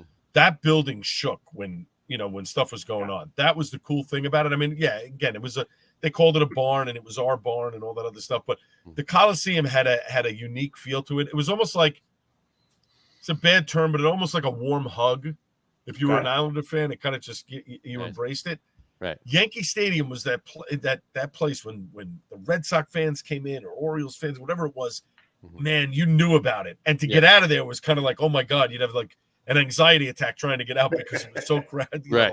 Stuff. Shea was just this wide open, whatever, and like nothing flowed right. There was It was just it was horrible. It was horrible. It was a scattering of bleachers in a field. That's all it was. Exactly. It was literally a bleachers and a circular bleachers all the way up. Yeah. You're walking up like a straight angle to get to your seat. You don't know if you're going to tip back. Well, the old Yankee Stadium too. You got up to the upper seats, even behind home plate. It was like this walking up. Yeah. Right. But in Shea, it felt like the outfit. I remember Game 2, 86 World Series. Was in the very last section of right field, and we were way up top. And I remember at one point walking up, and I wasn't drinking yet. I mean, I was having a few at the game. Oh, you didn't get lightheaded walking those stairs. But, but I was getting a nosebleed just trying to get up the stairs. It was you knew if you came out of there, right, you were going down. Veterans Stadium had that feel too in Philly, but Veterans Stadium was definitely circular. Yes, and definitely hostile. It was a bowl. It was just Well, it's Philly. I mean, it was hot. I mean, it kind of goes hand in hand, right? But at that point, well, let's face it, they had to put a courtroom in the stadium because people were savages. I mean, more for the Eagles than the Phillies. That was the Claw, right? The Claw had the Claw, yeah. But it's funny. The drunk tank at MetLife was far different than the drunk tank at Giant Stadium for all the Giants and Jets games that I used to cover. But the best part of MetLife when certain teams came in, Giants, Cowboys, you knew there were going to be brawls. Yep. Mm-hmm. Jets, Patriots, it was absolute insanity. This one guy, I remember because the drunk tank was in between where the visiting locker rooms were and the home locker rooms. The Jets had the locker room on the other side of the stadium. The Giants were closer to the drunk tank, so it depended on which team was playing and how far you had to walk, which team won. So inevitably you'd have to walk past that drunk tank. And there was a Jets-Patriots game one day, and so the Patriots locker room was closer to the drunk tank. And this guy, he's got a Patriots jersey. It's ripped, it's torn, whatever. The guy is bleeding profusely, and he's yelling at the detective. He called my girlfriend this and this, and the detective's like, "You should have just ducked when you threw a punch. What do you want me to tell you, man? That's it. You're going in. You're gonna see the judge. It's over. Good stuff. Oh man, so many fun stories. But Citi Field was one of mine, but my number one. Good. And it's like 1, 2, and 3, basically. Uh-huh. I got the opportunity to see a game at Wrigley. And the thing about Wrigley is you see it on television all the time. Mm-hmm. You see the ivy, you see the buildings out in the outfield with everybody sitting on the roofs watching. Sure. And you go in, and it's there. You come in at ground level underneath bleachers. You got to walk up into the bleachers. All the concessions are down at ground level under the bleachers. You walk up into the bleachers, you find your seat. But as soon as you come up those stairs, and then you see that outfield, like, oh my God, it's real. Right. Holy crap, this is real. Field of Dreams. Oh my God, it was amazing. Right. Yeah. And then you're sitting there, and I was there so long ago, and we're like one seat back from the overhang of the mezzanine. So the 7th inning stretch, we can lean forward and see Harry Carey leaning out of the broadcast booth, singing "Bring Me Out to the Ball Game." And I will never forget that, because it wasn't much longer after that when he passed. And I remember when he passed thinking, I had the opportunity and the honor to be at a game and see Harry Carey sing that song. There you go. That's cool. So that will, I don't know that that'll ever be topped. I don't know how you can top that. There you go. No, and that's why Wrigley should never change. It's like Fenway. Yeah. They added some things and done a few things. Fine. Fenway has maintained that charm. They should have never changed Yankee Stadium. No, I agree. Those are the 3 stadiums that should never have changed. One has, 2 haven't. Yeah, absolutely. I'll give you my 3. I'm not. First of all, my number 1 ballpark. This isn't part of my top 3, by the way. All right, my number 1 ballpark. Wait, what? How is it going to not be? I'm going to explain. I'm going to explain. Yeah, Lucy, you need to explain, Lucy. My number one ballpark to see a game in is Citi Field. There is no, as far as I'm concerned, there's no better ballpark to see a game in. There's no bad seat. There's so much to do there. And see and drink. And no matter where you are in the ballpark, you can see the game. There is nothing better than Citi Field. Citi Field is as far as I'm concerned, the premier ballpark in all of Major League Baseball. All right. And old Yankee Stadium, it's just, it's old Yankee history. It's history. It's history. What are you going to do? I remember as a kid, the first ballpark I ever saw a game in, first ballpark I ever saw a Major League Baseball game in was Yankee Stadium. Well, it's like going to the original. And the same thing you said, walking out, seeing it. Oh my God, I'm actually at the Yankee Stadium. But you remember, but you know what it is about Yankee Stadium? I actually got a Reggie Jackson foul ball at that during batting practice at that game too. So, but I got a Reggie bar the year after they won the World Series because that first game, the home opener, they gave everybody a Reggie bar. Right, and what did he do in his first at bat? Hit a home run. Everybody threw the Reggie bars on the field. I kept mine. I'm like, I want a candy. I want this. None. You know, but the thing you remember the most about Yankee Stadium, though, the scoreboard and the ads. Manufacturers Hanover. Like you remember all these old advertisements that were up. I remember a lot of them at Giant Stadium too. But I also remember the arches over the scoreboard. Yes. The outfield, right? Arches, But anyway, so I'm not including those two because they're givens. They're givens. Okay. Short of Citi Field and old Yankee Stadium, these are my three.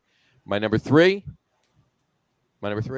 is Target Field in Minnesota. Okay. It's a great ballpark to see a field in. The Twins. It's a great ballpark to see a field in. It's a really, really cool experience. Really nice there. City in the background. It's really, really, really cool. Okay. Number two, Fenway Park. I love Boston.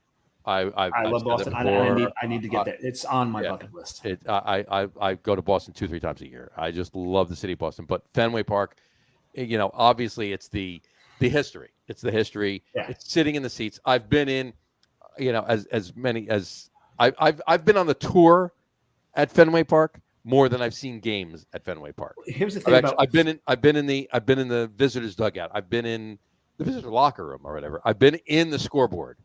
I've been in the scoreboard. I've been up on the green monster. Cool. It's cool. Jess actually has a picture of me on the bullpen phone in the visitors dugout. But here's the thing about Fenway and Wrigley. Mm-hmm. It was like this one time I got to go to the original Montreal Coliseum. Mm-hmm. The individuals that have played there, that history and knowing who has walked on that field. That's a lot of what it's about, too. Absolutely. So it's the only way that they trump Citi Field because it's too new. Well, that's the another thing I'm talking about the actual ballpark. That's why I'm talking about that. Yeah, but that's what I'm talking about is just that history behind the ballpark. Sure, that's one thing about a lot of these places is just what has happened there, who has played there. Sure. I mean, the old Yankee Stadium and Fenway, both Babe Ruth. Absolutely. Babe Ruth. And Williams in Boston. Ted Williams, my God. Right? Right. So anyway, Target Field's 3, Fenway Park's 2. Number 1. My number 1, honestly, my favorite ballpark to watch. What? Not Three Rivers? Yeah. Well, no, that's not why you're not wearing the. My favorite ballpark to watch. No, not Three Rivers. Newer PNC Park. PNC Park in Pittsburgh. It is next to Citi Field. It is as far as I'm concerned, by far the best ballpark to watch a game in. It's amazing. It's a beautiful ballpark. The Pittsburgh in the background, looking at the Roberto Clemente Bridge going. If you're sitting, behind home plate or on the sides or whatever, looking out towards center field or whatever, seeing the Roberto Clemente Bridge going over, and Pittsburgh and downtown in the background. It's a beautiful ballpark to watch. The only shame about them changing that ballpark is you don't have the Stargell seat anymore, do you? No. But in Fenway, you do have the Ted Williams seat. You do. But the Stargell seat, my God, that was holy God, that ball was crushed. Yep. Yeah, the Ted Williams seat is still in Fenway Park. That's pretty cool. As it should be.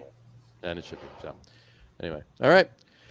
Well, that's that one. That concludes the sports section. That concludes the sports section of the tonight's podcast. Of tonight's craft beer podcast. So anyway.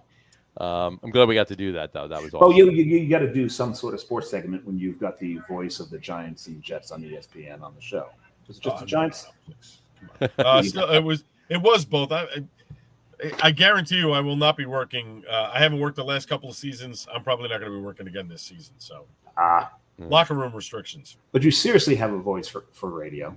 Well, thank you. Appreciate that. Not a face, but a voice. Yeah. Right. No, you don't have the face for it. You're too damn good looking to have the face for baby. There you go. Especially when you had the purple hair. You've been drinking. Well, I had to go bald because the brown was starting to seep in. So I said, I don't feel like. Yeah, brown and purple don't go well together.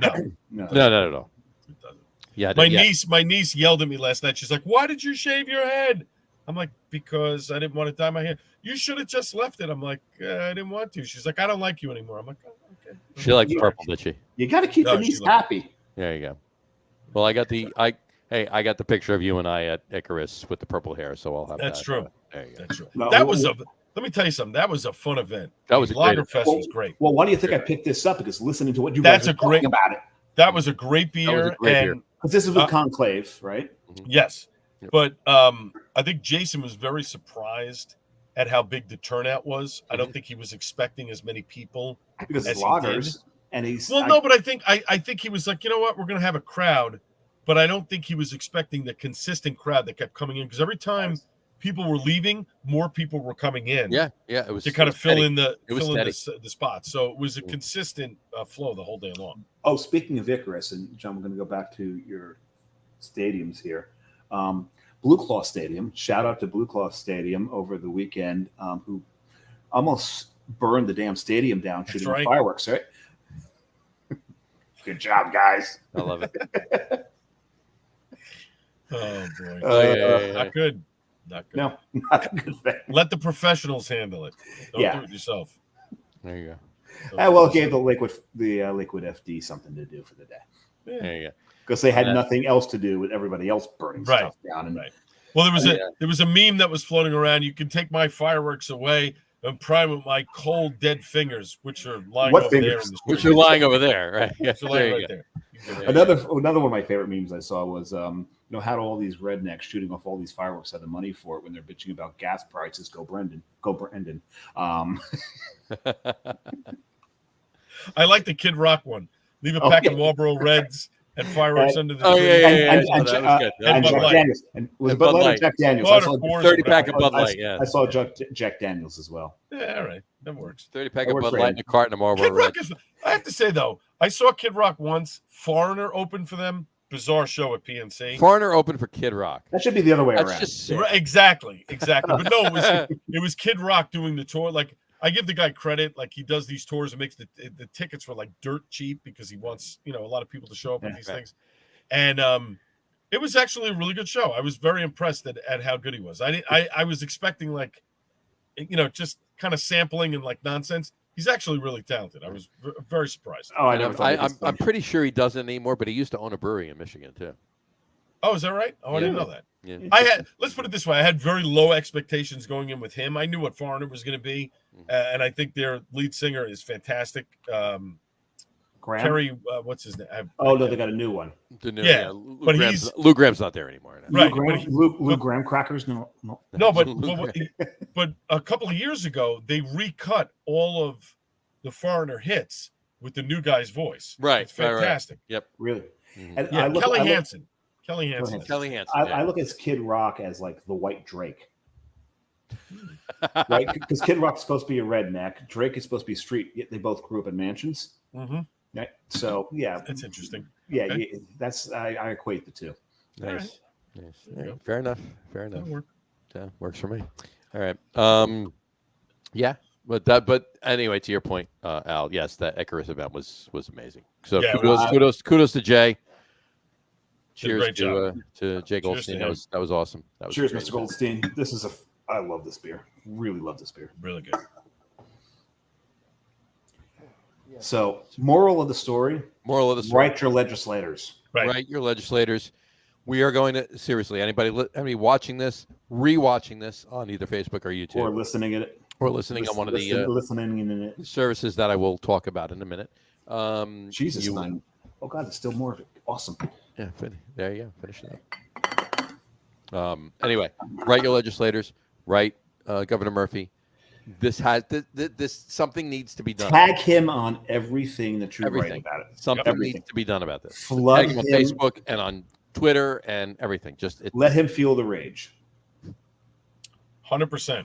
Talk to your congressman. Yeah, and listen, he may be in Lake Como in Italy, but he certainly gets the messages. I wish he was in Lake Como right here. No, Yeah. well, That would have been easier. I would have went right over there right now and talked. And what would you do? Will Smith him?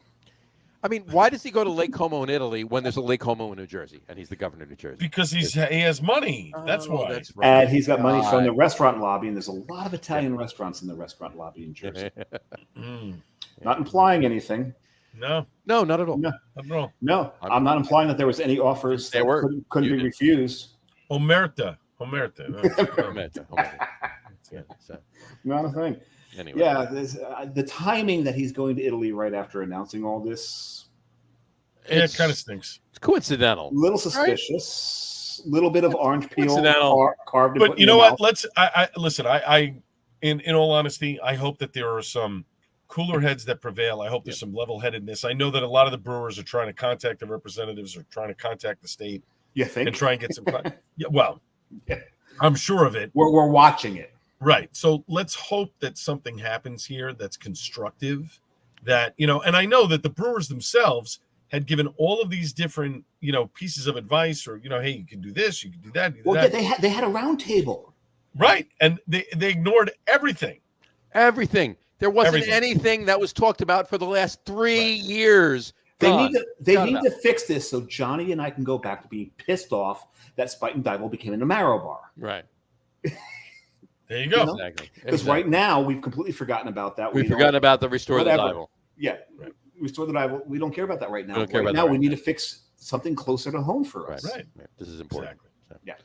So we need to work on this, and we will continue to work on this. I think it's important to say, because we're sitting here, we're bitching about one of our favorite hobbies, lifestyles, craft beer. So this is what's happening in Jersey, worldwide. I think I'm speaking for all three of us, and I know I'm not wrong here. We're still just as outraged about what the Supreme Court's been doing lately. Yeah, I would think so. Think so. Listen, I think from my perspective and how I looked at and I don't want this to become political by any stretch of the imagination. What they did with Roe versus Wade, I think, is completely wrong. Yep. I don't think they have any right to tell a woman what they can do with their body. I think I understand the reasoning behind why they struck it down. Because it's states' right, not federal. Right. And I think the argument from Roe v. Wade from a legal standpoint was flawed to begin with. So they're trying to put it on the states to say, look, you need to make your own laws. But this is something that can be solved. I don't think it's just the states, though. I think they've put it on the federal government to right. That's exactly what I was going to say. Books. Right. They're putting it on Congress to pass a law, which at this point will not happen. Because there's too much vote. Never. At this point, the way things are, and again, I don't want this to be a political thing either, but the way things are, no matter where you side, there's no way there's going to be any level ground to bring this to a Congress vote. Right. It's not going to happen. Right. Scott, it can, depending on what happens. It could, sure, absolutely. But to Al's point, I've explained to a lot of people what's going on here is Roe v. Wade was a decision on a court case. It was never actually a law. It needs to be a law. Right. And that's what's important here. It's what people need to keep in mind. You need to watch and you need to vote to get it there if this is what you believe. Right. And that's why the people who are screaming at the Supreme Court shouldn't be blaming the Supreme Court. Nope. Their job is to interpret the law. And their job is not to legislate law. Right. It's to interpret the law. Right. And if you want to be pissed at anybody, be pissed at when the Democrats owned both sides of Congress and the presidency. They rested on their laurels that Roe v. Wade was upheld and sanctioned by the Supreme Court. When they had the power and they had the authority, they should have made it law. They should have put it into law so it couldn't be overturned by the Supreme Court, because they're like you said, their job is to interpret the law, make it a law.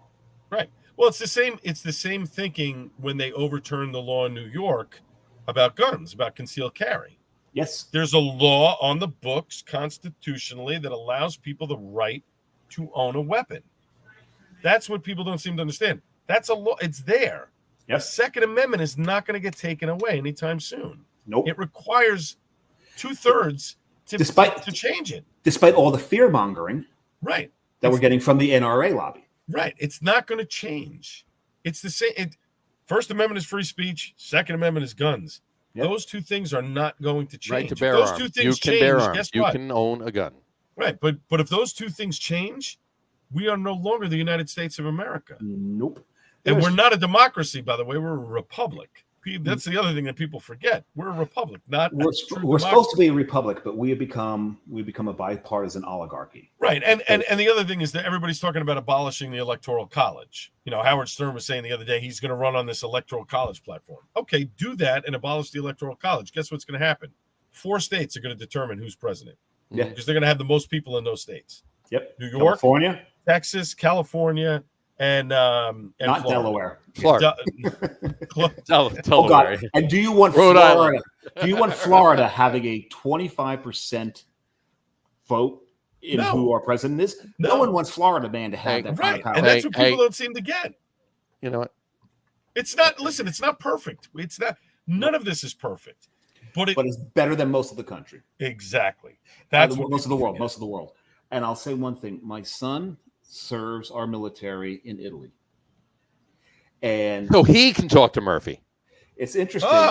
Yeah, I should get. He doesn't care. That's a call. There you go. He doesn't drink. At least they call when we're done. My children don't drink. The one that's legal to drink doesn't drink. The other one. But you know, he doesn't have to drink to make a call for you, does he? Right. I mean, come on. But where I was going with that. Oh no, I failed somewhere. Even though I can get my boys will always sing the backups to respect, and will always air drum. I thought you were going to say they will always air drum. They will always air drum the solo to in the air tonight. In the air tonight. So I did something right as a parent. He should air drum the solo to Tom Sawyer. That's what. No, we're back to Rush. Thanks. But he serves our country in Aviano in the Air Force, and being in Italy as long as he has, and I stress anybody, please travel internationally, get to know the culture, get to know what they're up against, and you'll realize that as fucked up as we look at what we deal with here, right, it's not nearly as bad as most, if not all, the other countries on the world. countries. Yeah, exactly. Yeah. Still better here. So he has become. I've never seen him so damn patriotic that when he moved to Italy. There you go. So that's awesome. Well, thank him for his service. Yes, thank him for his service. Thank your son for his service. Thank everybody for their service, especially after this past weekend. That's right. And all the way back to Memorial Day too. Thank all service members, men and women, everything across the board. Memorial Day. Service. You don't thank people for the service who are still living on Memorial Day. Memorial Day is for those who lost their lives in service. Right. Armed Forces Day are those who are are in the services now. Veterans Day, they're still alive, but they served. Thank you for everybody globally. Who's ever served in our military. Ever served in our military. Thank you for your service. Thank 1/3 of Coastal Brew Works for their service. Yes, that would be the silent partner. James, yep. Mr. Healy. Mr. Healy. He was a Marine. Well, there's no such thing as was a Marine. He's a Marine. Once a Marine. Always a Marine. He's a Marine. He is a Marine. He is a Marine. There you go. So thank you for your service. Thank everybody for the service. And again, talk to your congressman. Write your congressman. Write your legislature. Write your state legislators. That's right. And write the governor. Tag the fuck out of Murphy. Exactly. All right. We got to get this fixed. And not just because a breweries need to have an extra trivia night a year. We need to get this fixed because it's the right thing to do. And it has nothing to do with the fact that John hosts trivia every now and then. It's not. No, that has nothing to do with it. No. Even before John opened Coastal Brew Works, even before he started doing trivia at River Horse every now and then, I can guarantee you he would have felt the same way. Right. Exactly. No. Yeah. I mean, all the way back. Even before. It's ridiculous. And everybody should feel the same way because it doesn't make sense. And this is exactly what we were talking about before. This is an organization in government that is supposed to be governing one thing, governing another. Yes. Right. and it's something that they have Overreach. nothing to do with. Overreach. Absolutely. Total overreach. Total overreach. But I want to get back to the part where we're thanking people, Mhm. because I want to thank Al for coming on tonight. Yes. What, you got a 2-hour warning? Yeah, 2.5. something like that. Whatever. 2.5. Something about because the guests we had planned did have other He was tied up and had to reschedule for September, actually. not so- literally Wow. tied up. No, he wasn't literally tied up. But it actually So, worked in our That's his favor. business. Yeah. That's Hey, he might have been literally tied up. I don't know. He didn't And- explain. He didn't explain what Yeah. the problem was. And Sylvester Graham may He not was getting- approve of him being tied tied up. up. He was tied up. There you go. Tied up. That is one of the best stress balls I've ever seen. Thank you. But no, definitely thanks Al, and frankly, It worked out because we wanted Yes. to talk about this. So hop because on we this show. really wanted to talk about this. Anytime, boys. And Yeah. and John gave me a list of people who we could talk to about this, and seriously, like, we should have Al on. See if he Yeah, can. number one, boom, it was there, and I was Yeah. there too. But I'm like, you know what? Let me throw it to him. Let's make a decision. But I was there, and he, as soon as I said it, boom, done. So Like, yeah, it has to be Al. You're welcome, guys. Appreciate it. Because you're always on the pulse of things. You're always right at the forefront. You know what's going on. Every now and then, you tend to be very well spoken. Thank you. No, every now and then. It's But I'm just not kind- drinking. It's kind of But your I'm not job. drinking. you know what? I'll record him on Friday night later on, and we can both record him on Saturday later on. So we'll compare. It's kind of his job. Hey, John, what's the question? Why don't we steal away? Oh, it's going to be a fun weekend. It'll be Oh, good. yeah. It's gonna be a good Yes, weekend. it is. There you go. Anyway, all right. On that note, we'll wrap the show up for today. We want to thank everybody for watching. And for those of you just listening to the audio podcast, thanks for listening. Don't forget to visit our website, www.lagerroom.com. That's LAGERROM.com. And please remember, like us and follow us on all of our social media, Facebook, Twitter, Instagram, and, of course, our YouTube channel. All of them are at The Lager Room. Remember, we go live with the video podcast on both Facebook and YouTube every Tuesday night around 6:30 p.m. And I got to say, this is the closest we've come to 6:30. There you go. It's Very close. long time. There you go. And for those of you who just want to listen to the audio podcast, you can do so on Apple Podcasts, Spotify, TuneIn, Stitcher, Google Podcasts, Amazon Music Podcast, and iHeartRadio as well. And if you haven't done so already, please subscribe to one or That's more an of those impressive feeds. list. How the hell did you manage that? Well, I mean, it works. You know, we work Who'd you that. pay? It doesn't matter. But if you're doing 2 years, you little bit here and there, and you were good to go. Okay, fine. And for those of you who have done so already, please, for those of you that haven't done so already, He's been please drinking. subscribe to one or more of those feeds, and you will never miss a show. Again, thanks for following along with us. Have a great rest of your week. Have a wonderful weekend. Try and have as great a weekend as the three of us are going to have. And drink New Jersey craft while we still have it. Drink New Before it all Jersey moves- Craft. before it all Write moves your into congressman. Philly, Write your New York. legislature. Write Governor Murphy. And do something about this. Seriously, we're going to post everything on the Log Room page on Facebook. Follow it all. Click the links. Go for it. And Oh my right, God, you know we'll what? have- None of us have made a joke about his teeth tonight. Okay, anyway, I was Anyway. close. I was really close a few times. well, you know what? Get him to do something, and I'm fine with it. I won't ever say it again. It's good. Yeah.